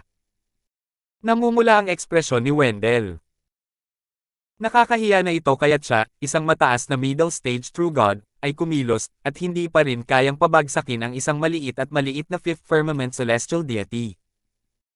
Ngayon, hindi na siya muling magtatangkang sumubok ng padalos-dalos. At ngayon, naiintindihan na rin niya ang intensyon ni Mateo. Ang lugar kung saan nakatayo si Mateo ay maganda sa labas ng lugar na naaabot ng kanyang world power, na siyang labis niyang ikinalungkot. Ang Pavilion Lord Linghua na kanina patahimik ay biglang nagsalita, "Napakagaling na bata, nakakatuwa. Nakakatuwa. Nakakatakam lang na makakatakas ka, pero makakatakas ka ba sa Heavenly Eagle Imperial City?" Hindi nagulat si Mateo, ang Heavenly Eagle Imperial City ay subsidiary ng Nine Pledge Imperial Capital. Napadali para sa kanila na imbestigahan ang relasyon niya kay Heavenly Eagle. Tumingin siya kay Pavilion Lord Linghua at malamig na sinabi, "Sa katunayan, wala akong kapangyarihan ngayon para pigilan kayong lahat sa pagsira kay Heavenly Eagle. Pero hindi rin ninyo ako mahuhuli. Tandaan ninyo ito para sa akin. Hanggat maglalakas loob kayong hawakan si Heavenly Eagle, tuluyan kong wawasakin ang tatlong pangunahing paksayon ninyo sa loob ng wala pang 500 taon." Casual na sinabi ni Mateo ang mga salitang ito. Pero malinaw sa kahit sino ang balak pumatay sa boses na iyon. "Hey, ikaw, batang to, ang tiwala mo talaga. 500 taon na tapos gusto mo pa kaming lipulin." Sabi ni Wendell nang may malamig na ngiti. Malinaw na hindi siya naniwala. Tiningnan siya ni Mateo at malamig na sinabi, "Kung papayag ako, baka hindi na kailangan ng 500 taon. Huwag niyong kalimutan, isa rin akong alchemist. Isang napakalakas na alchemist. 1908. Isang napakalakas na alchemist. Hey, gaano ka kalakas? Maaari ka bang magpino ng rank 6 divine pills?" Sabi ni Wendell nang may malamig na ngiti. Ang mga 5-star alchemy god ay nasa lahat ng dako sa kabisera ng imperyo. Mayroon ding ilan na kakilakilabot. Hindi siya makapaniwala kung gaano kalakas si Mateo, isang 5-star alchemy god. Ang insidente ni Barsom Lin na nagdulot ng malaking kaguluhan sa Heavenly Eagle ay nangyari kamakailan lamang. Masyadong mabilis na dumating si Mateo, hindi pa kumalat ang balita sa kabisera ng imperyo. Siyempre, dahil din ito sa natapos na ang inspector na si Trent, kaya bumagal ng husto ang pagpapadala ng impormasyon. Kung alam lang nila na direktang itinapon ni Mateo ang isang Sun Moon Asher Sky Pill, tiyak na susumpay nila si Mateo dahil isa siyang alibughang anak. Swoosh! Swoosh! Swoosh! Casual na naghagi si Mateo ng tatlong maliliit na bote, at lumipad diretso patungo sa tatlong malalaking makapangyarihang nilalang. Sinalo ng tatlong tao ang maliliit na bote at tiningnan, naninikit ang mga pupil ng kanilang mga mata. Kasunod nito, gumamit sila ng walang kapantay na gulat na mga titig para tingnan si Mateo. Bagamat hindi ang Sun Moon Asher Sky Pill ang ganitong uri ng medicinal pill na sumusuway sa langit, ang mga medicinal pills na ininom ni Mateo ay sapat na rin para humanga sila. Tutal, ang inilabas ni Mateo ay malalaking pildores ng espiritu. Kapatid na Jiang, tara na. Pagkatapos magsalita ni Mateo, tumalikod na siya at umalis. Nagtatakang tumingin ang lahat sa tatlong iyon. Hindi nila alam kung anong klaseng medicinal pills ang maaaring maging dahilan para mawala ng kontrol ang tatlong magagaling na powerhouse. Ama, wala na sila. Galit na sigaw ni Jinsong. Hampas. Isang malinaw na sampal ang umalangaw-ngaw, si Jinsong ay direktang sinampal ng pal-iPad. Itali mo ang anak na ito na walang galang at ibalik mo sa akin. Pagkatapos magsalita, gumalaw ang kanyang figure at naglaho. Gayon din, nawala sina Kung Min at Pavilion Lord Linghua. Lahat sila ay may gulat na tingin, tila hindi alam ang nangyari. Tatlong medicinal pills ang talagang nagpabago sa ugali ng tatlong magagaling na powerhouses. Alam ng lahat na si Jinsong ang pinakamahalagang anak ni Wendell. Ngayon, gusto niya talagang itali si Jinsong. Nakakatakot talaga itong si Mateo. Ang insidente ng pagsalakay na ito sa lugar ng pagbitay ng Nine Pledge Imperial Capital ay natapos ng ganoon na lamang. Pero si Mateo ang naging alamat ng Nine Pledge. Ang isang celestial deity ng ikalimang langit ay nagdulot ng malaking kaguluhan sa kabisera ng imperyo at tuluyang umatras. Higit sa lahat, ang tatlong pangunahing paksayon ay talagang walang sino man ang nagkondena sa Heavenly Eagle Imperial City. Hindi nagtagal, isa na namang balita ang kumalat sa tatlong pangunahing puwersa. Hindi pa katagalan, isang makapangyarihang Empyrean ang minsang nagtagumpay patungo sa Heavenly Eagle Imperial City at sa huli, bumalik na may pagkatalo. Mayroon pang kaunting pagitan. Nakalabas si Mateo ng isang napakalaking spirit na Sun Moon Asher Sky Pill. Ang dalawang balitang ito ay parang isang biglaang pagbagsak na ikinagulat ng tatlong pangunahing paksayon. Di nagtagal, isang balita na lalong ikinagulat ng mga tao ang lumabas mula sa City Lord Manor. Si Mateo ay itinalaga bilang bagong inspector ng pagpapatrolya ng Southridge 10 cities.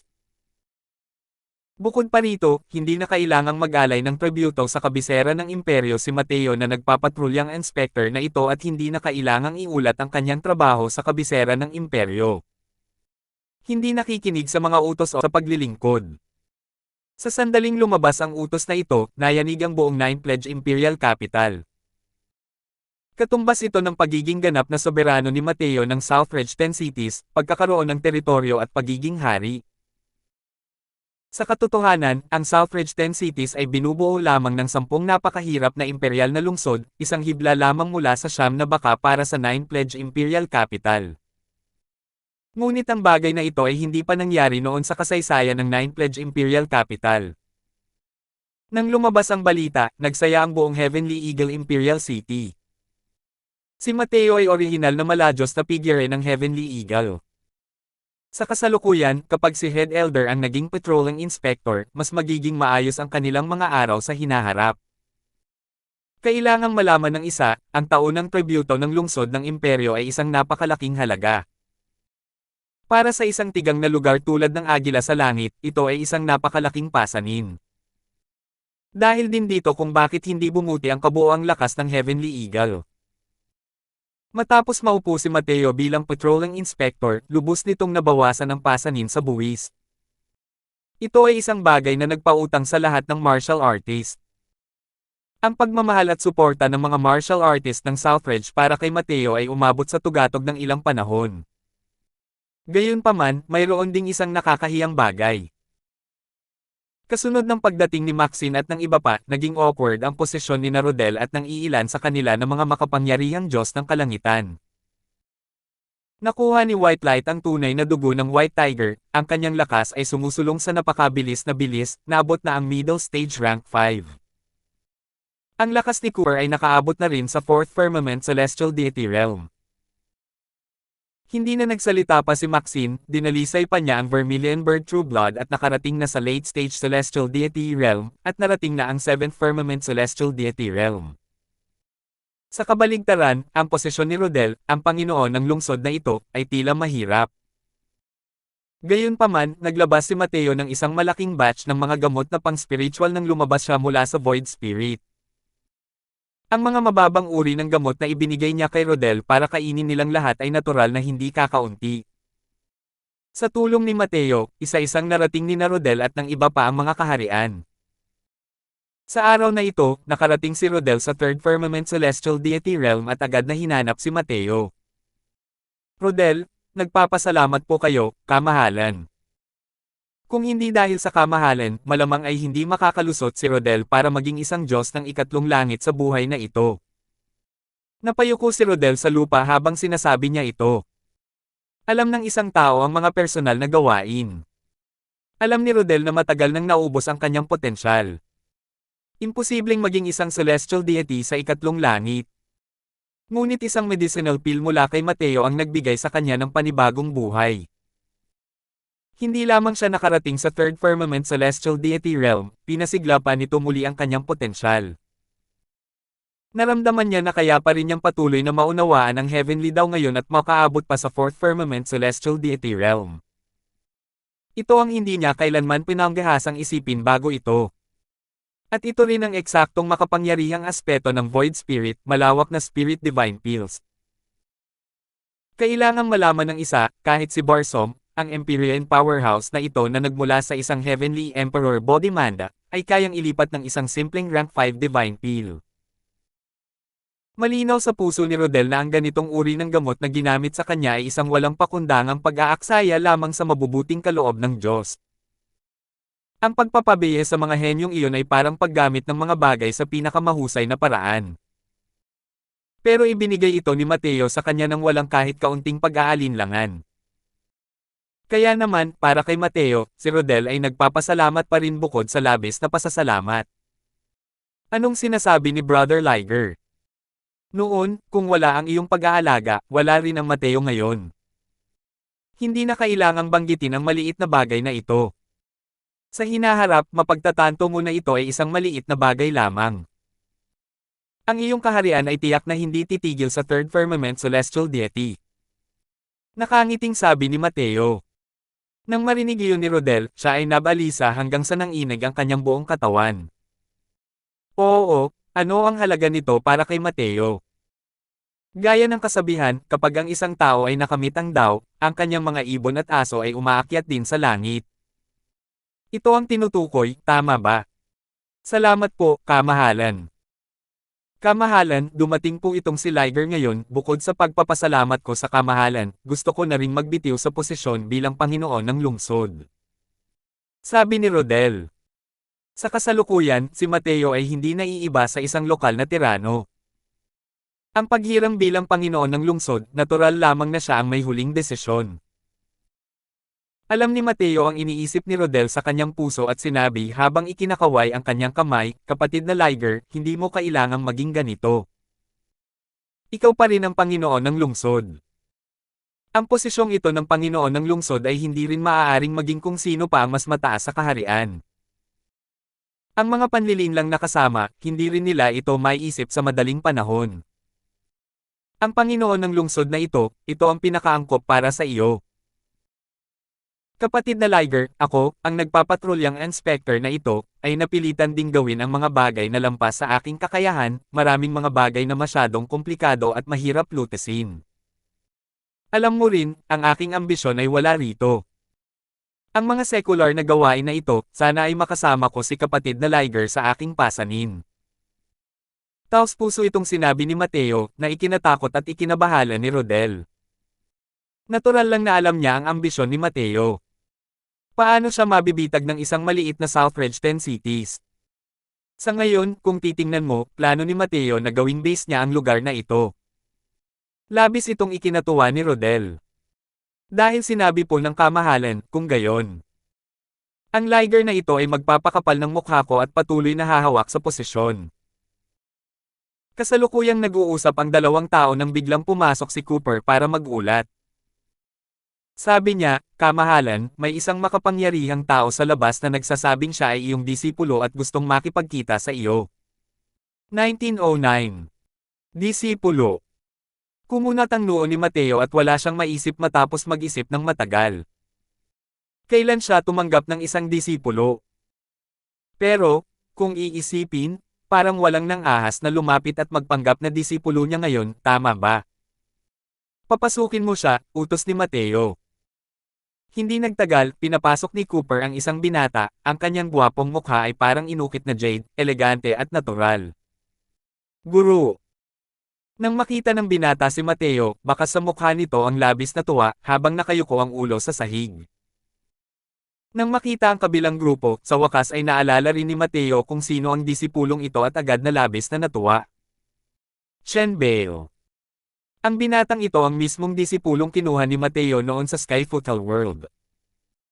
Ito ay ang Panginoon ng palasyo ng White Knight Sacred Palace, si Chen Bale.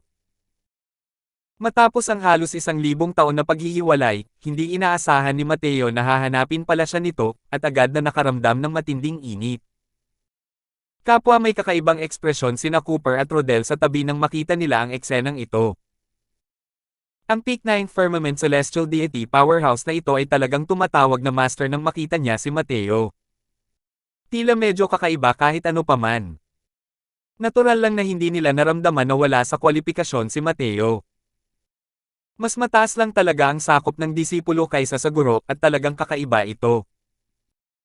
Bukod pa rito, napakabata pa ni Chen Bale para magkaroon na ng pinakamataas na cultivation sa 9 Firmament Celestial Deity. Nakaramdam sila ng kakaibang pakiramdam dahil doon. Sok-sok, kamahalan ay kamahalan, kahit ang pagtanggap ng isang disipulo ay talagang hindi ka panipaniwala. Sabi ni Cooper nang may pabago-bagong emosyon. Ang tagal mo nang sinusundan ang kanyang kamahalan, nakakita ka na ba ng kanyang kamahalan na tumanggap ng mga disipulo dati? Tanong ni Rodel. Umiling si Cooper at sinabing, hindi ko pa nakikita noon. Lumiit ang mga mata ni Rodel at gulat na sinabi niya, kung gayon, hindi ba ibig sabihin noon ay tinanggap na ng kanyang kamahalan ang disipulong ito bago pa man siya naging agila ng langit? Ang disipulong ito ay masyadong sumusuway sa langit, tama ba? Mas bata pa ang edad ni Chen Bale kaysa kay Mateo, paano niya nagagawang magkaroon ng ganito kalakas na bilis ng paglilinang? Haha, dali, bumangon ka. Hindi ko inaasahan na ang pinino mo ay isang Peak 9 Firmament Celestial Deity daw fruit pala, ang kasalukuyan mong kaharian ay mas mataas pa pala sa akin. Biglang tumawa ng malakas si Mateo. Masasabing nasaksihan niya ang paglaki ni Chen Bale. Ang pagkakaroon ng ganitong mga nagawa ngayon, natural lang na masaya siya. Ang Peak 9 Firmament Celestial Deity, bagamat hindi ito maituturing na isang kahangahangang malaking shot, itinuturing din itong isang powerhouse ng isang rehiyon. Nang marinig ito ni Cooper at Rodel, saka lamang nila napagtanto. Lumalabas na pinino pala ni Chen Bale ang isang Celestial Deity daw fruit para mabilis na makultivate. Namula si Chen Bale sa kahihiyan at sinabing, Guro, huwag mo na akong pagtawanan. Nakakatakot talaga ang bilis ng paglilinang ni Master. Sa loob ng wala pang 1,000 taon, nakapag-cultivate ka mula sa Grotto Profound Realm patungo sa kasalukuyan mong kaharian. Bihira itong makita sa lahat ng dako. Bukod pa rito, mayroon pa ring walang katapusang potensyal si Master, ngunit wala na akong posibilidad na makalusot. Habang nakikipag-usap dito, isang bahid ng kalungkutan ang sumilay sa mga titig ni Chen Bale. Para sa kanya noon, ang Celestial Deity Realm ay isang pag-iral na napakataas para maabot, isang kaharian na imposibleng maabot sa buong buhay niya. Pero ngayon, siya na ang Panginoon ng Skyfootle, isang powerhouse ng 9 Firmament Celestial Deity. Iba na ang kanyang pananaw sa karaniwan. Sa Heavenspan World na ito, mayroon pa ring ibang-iba na mundo. Noon, binalaan na rin siya ni Mateo noon. Ngunit noong panahong iyon, sa isang banda, napilitan siya ng mga pangyayari. Sa kabilang banda, inamin niya na hindi niya maaabot ang kanyang kasalukuyang nasasakupan. Pero ngayon, nang lubos niyang napino ang Dawfruit, medyo nakaramdam siya ng pagkawala. Pinili niya ang daan, hindi niya ito pinagsisihan. Ngunit hindi naiwasan ang pakiramdam ng pagkawala sa kanyang puso. Lalo na pagkatapos makita si Mateo, ang ganitong pakiramdam ay lalong lumakas.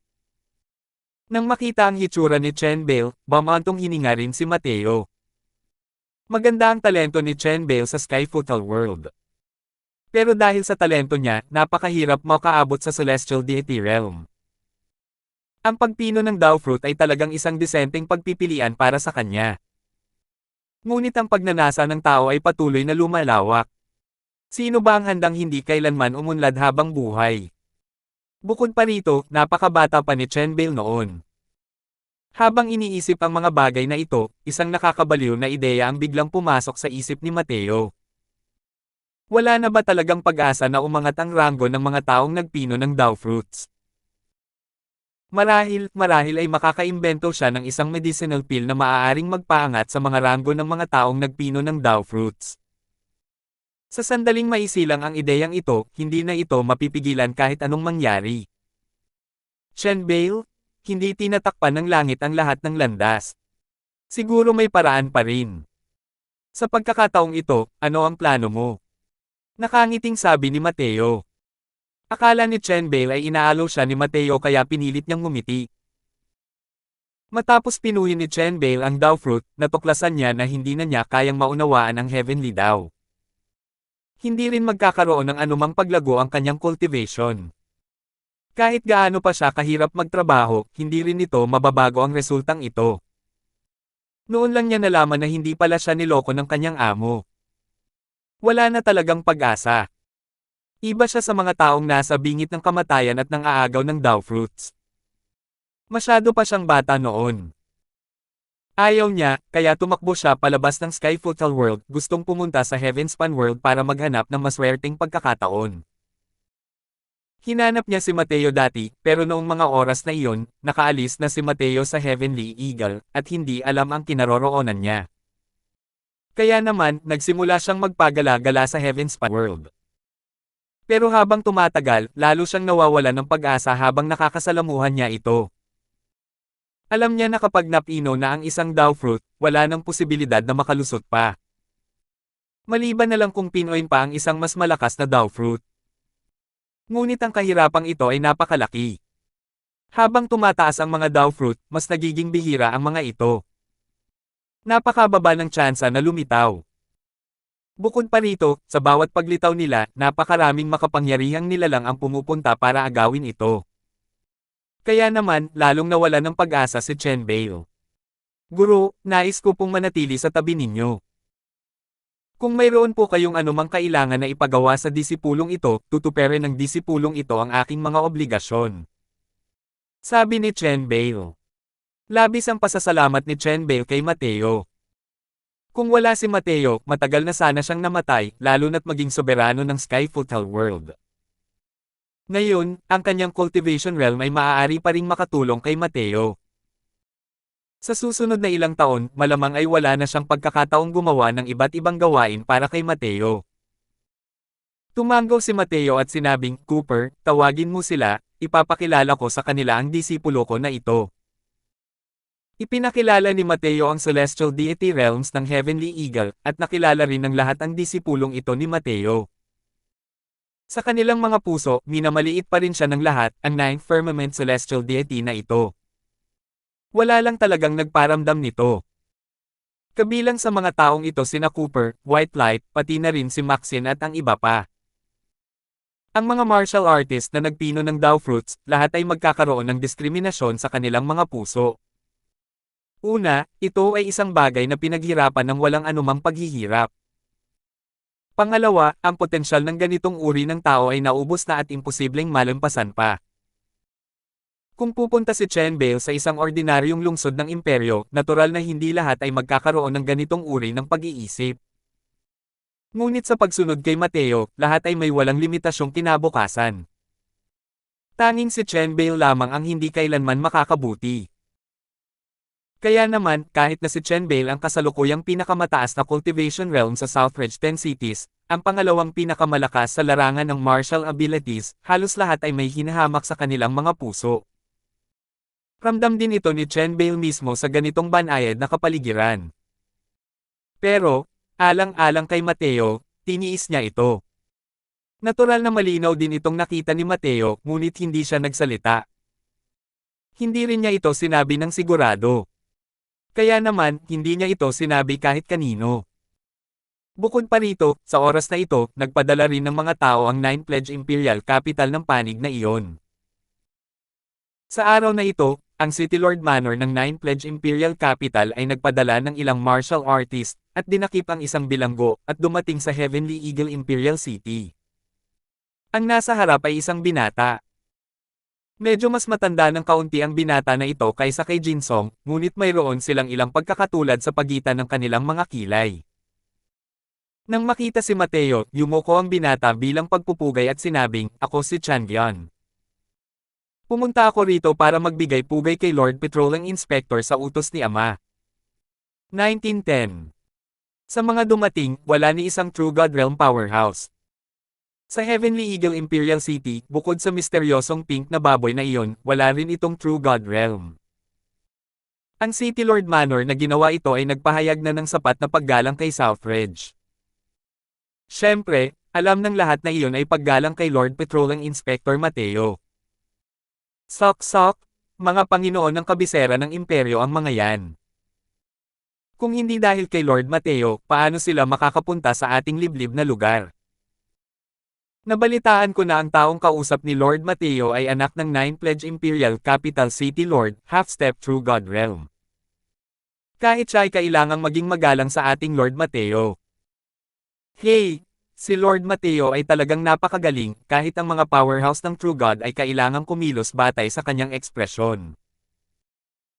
Sa lungsod, maraming tao ang nanunood kay Mateo na nakikipagtagpo sa mga makapangyarihang tao ng City Lord Manor na may mga ekspresyon sa kanilang mga mukha na puno ng paghanga. Sumulyap si Mateo kay Jinsong na nakabalot na. Pagkatapos ay malamig niyang sinabi, mukhang napakasinsero ng City Lord, His Excellency. Naunawaan ni Mateo na ang pagtatali na ito ay ginawa para makita niya. Wala nang lakas si Jinsong para lumaban. Ang paghihigpit na itinanong niya kay Jinsong, ang City Lord Manor, ay hindi pa rin kayang alisin ito hanggang ngayon. Ang Chaos Divine Essence ni Mateo ay talagang espesyal sa simula pa lang.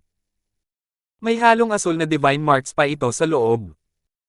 Kahit na gustuhin pa itong ilabas ng isang True God Powerhouse, hindi rin ito maling bagay. Wala na ang dating pagmamalaki sa mukha ni Jinsong. Puno ito ng panghihina ng loob at takot. Pinagsalikop ni Chandian Yu ang kanyang mga kamay at sinabing, may mali siya ang nakababata kong kapatid, na nagresulta sa paggawa ng isang malaking pagkakamali. Inutusan ako ni tatay na itali siya at hintayin ang hatol ni Lord Patrolling Inspector. Ngumiti lang si Mateo at sinabing, pumunta ka muna sa City Lord Manor bago ka magsalita. Pinangunahan ni Mateo ang grupo papasok sa City Lord Manor at naupo bilang punong abala at panauhin. Sinumenyasan ni Chandian ang kanyang nasasakupan gamit ang kanyang mga mata. Naintindihan ng nasasakupan ang ibig sabihin nito at dinala si Jinsong sa bulwagan, pinaluhod ito sa harap ni Mateo. Sabi ni tatay, masyadong malisyoso ang batang ito, kaya naman nagalit si Lord Patrolling Inspector. Ngayon, itatali natin siya rito. Nasa sa iyo kung gusto mong patayin o pagpira-piresuhin ang katawan mo. Tumayo si Chandian upang pagsaludohan ang kanyang mga kamay, ang kanyang kilos ay napakamapagkumbaba at magalang, na para bang ang nakaluhod sa ibaba ay hindi ang kanyang nakababatang kapatid. Malamig na sabi ni Mateo, sa ugali ko, kahit ang pagpatay sa kanya ng ilang beses ay hindi sapat. Pero sa insidenteng ito, hindi ako ang sangkot. Mapatay man siya o hindi, kailangan ko pa ring tanungin ang mag-ama ni Brother Jiang para gumawa ng pangwakas na desisyon. Nanginig ang buong katawan ni Jiang Jade Hall, at bumuhos ang mga luha. Simula noong siya ay na-frame at itinapon sa bilangguan, hanggang sa pagtakas niya ngayon, hindi kailanman inakala ni Jang Jade-Hall na personal siyang makakapaghiganti. Para sa kanya, si Jin Song ay isang taong malayong malayo sa karamihan. Napakahirap talagang maghiganti. Pero ngayon, inilagay ni Mateo ang pagkakataon sa harap ng kanyang mga mata. Nanginginig siyang naglakad papunta kay Jin Song, ang kanyang mga yabag ay may bahid ng kaseryosohan. Galit na galit siya kay Jin Song, hindi dahil sa sarili niya, kundi dahil sa anak nito. Dinungisan talaga ng hayop na ito ang kawalang kasalanan ni Brianna, kaya paano niya ito malalampasan? Jang Jade-Hall, ang lakas ng loob mo. Naramdaman ni Jin Song ang banta ng kamatayan at galit na sumigaw kay Jang Jade-Hall. Nagbago ang ekspresyon ng mukha ni Jang Jade-Hall at tuluyan na siyang natigilan. Bago ito, siya, si Jang Jade-Hall, ay palaging isang walang kwentang karakter. Kahit na nakatali si Jin Song, isa rin siyang mahalagang tao na may malalim na pinagmulan. Hindi naglakas loob si Jang Jade-Hall na ipagwalang bahala ang sarili. Natatakot siya na ang pagpatay kay Jin Song ay magdudulot ng problema kay Mateo. Kung ang pagtali at pagdadala kay Jin Song dito ay pagpapakita lamang ng hiya ni Wendell, kung talagang pumatay siya, tiyak na magdudulot ito ng malaking problema. Tutal, si Wendell ay isang nasa gitnang antas ng kapangyarihan ng True God Realm. Kapag nawala na ang lahat ng kagandahang asal, tiyak na malulunod sa paghihirap at pagdurusa ang lupain ng South Ridge. Kapatid na Jang, wala kang kailangang alalahanin. Kung gusto mong pumatay o maghiwa-hiwalay, nasa iyo na yan. Kaya kung sagutin yan. Malamig na sabi ni Mateo. Nang marinig ito, hindi napigilan ni Jin Song na magbago ang ekspresyon ng mukha at galit na sumigaw, Mateo, nang ahas ka bang patayin ako? Tumingin si Mateo sa kanya at sinabing may ngiti na hindi naman talaga isang ngiti, isa ka lang sakripisyo ngayon, iyon lang. Pero gusto mo pa ring angkinan ng kamahalan ng tigre. Hindi lang ikaw ang anak ni City Lord Yu. Kung namatay ka, namatay ka.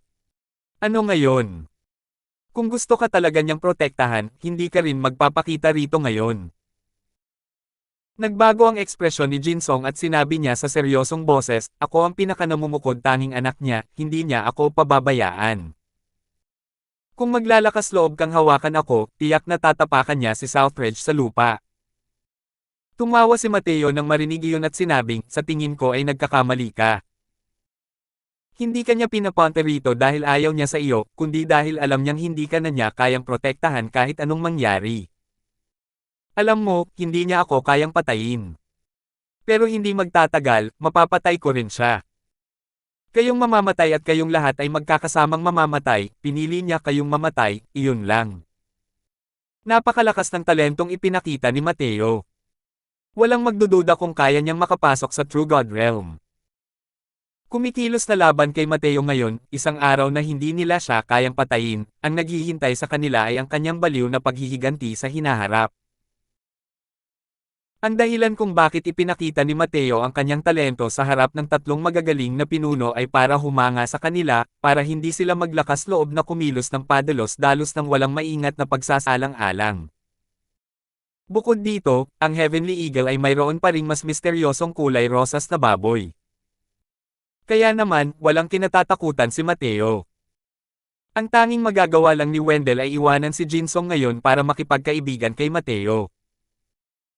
Kung magiging kaaway niya si Mateo, kapag lumaki na siya sa hinaharap, magiging kapwa-pahamak ang kahihinatnan nito. Nagningning ang mga mata ni Jang Jade-Hall dahil sa pagsusuri ni Mateo. Naintindihan niya, ang kasalukuyang Mateo ay mayroon ng puhunan para hamanin ang mga powerhouse ng True God. Kahit ang mga makapangyarihang True God ay kinailangang lumapit at gulatin siya. Kaya naman, wala siyang dapat ikatakot. Bigla, parang kidlat na itinuro ni Jang Jade-Hall ang tiyan ni Jin Song. ARGHH. Napasigaw si Jin Song ng malungkot, dahilan para lumipad palabas ang buong katawan niya. Bahagyang gumalaw ang sulok ng bibig ni Chandian ngunit mabilis din siyang nakabawi ng kanyang katahimikan. Ang cultivation ko. Ikaw. Sinira mo ang cultivation ko. Galit na sigaw ni Jin Song. Hindi siya tiningnan ni Jang Jade-Hall. Nakakuyom ang mga kamao niyang sabi kay Mateo, Mateo, salamat at ako kay Brianna. Salamat sa pagbibigay sa akin ng pagkakataong makaganti gamit ang sarili kong mga kamay. Ngumiti si Mateo at sinabing, hindi kailangang maging ganito si Brother Jiang. Mahaba pa ang daan pagkatapos ng araw na ito. Time na tumango si Jiang Jadehol at umalis na. Hindi alam kung paano ipapakita ang kanyang pasasalamat. Ngunit sa sandaling ito, nakapagdesisyon na siya na ang buhay na ito ay kay Mateo. Mateo, patayin mo ako kung may lakas ng loob ka. Kung hindi, siguradong pagsisisihan mo. Sigaw ni Jinsong. Putok. Ikinumpas ni Mateo ang kanyang manggas na direktang nagpalipad sa kanya palabas. Maingay. Palayasin niyo siya sa lungsod para sa akin. Malamig na sabi ni Mateo. Pagkatapos nito, saka lamang bumalik si Mateo sa kanyang upuan at malamig na sinabi kay Chandian, tatanggapin ko ang malaking regalo ng Panginoong Lungsod Yu. Gayunpaman, ito ang utang niya sa akin, hindi ito maituturing na pabor. Kung gusto mong humingi ng mga gamot, kailangan mo pa ring magbigay ng karagdagang kabayaran. Muling kumaibot ang sulok ng bibig ni Chandian, medyo malungkot ang puso niya. Kung hindi dahil sa paulit-ulit na paghihikayat ni Wendell bago pumunta, na pinagbabawalan siyang guluhin si Mateo, matagal na sana siyang sesabog. Pinag-usapan ng lahat sa labas kung paano naging ganito si Mateo. Hindi niya ito nakita mismo at natural na hindi siya naniwala. Pero seryosong sinabi ito ng kanyang ama, kaya hindi nang ahas si Chandian na sumalungat. Dahil ayaw niyang maging pangalawang Jinsong. Haha, syempre naman. Natatawang sabi ni Chandian. Anong gamot ang hinihingi ni Brother Yu? Tanong ni Mateo. Nang banggitin ito, medyo nabalisa si Chandian habang sinasabi niya, nitong mga nakaraang araw, pinag-isipan ng mabuti ng kanyang kamahalan at sa wakas ay natipon ang mga gamot na kailangan para sa Sun Moon Asher Sky Pill. Umaasa kami na mapapaganda ni Lord Patrolling Inspector ang isa para sa amin. Tungkol naman sa kabayaran, natural na masisiyahan kayo. Salamat po at simahan niyo ako, ingat lagi mga master.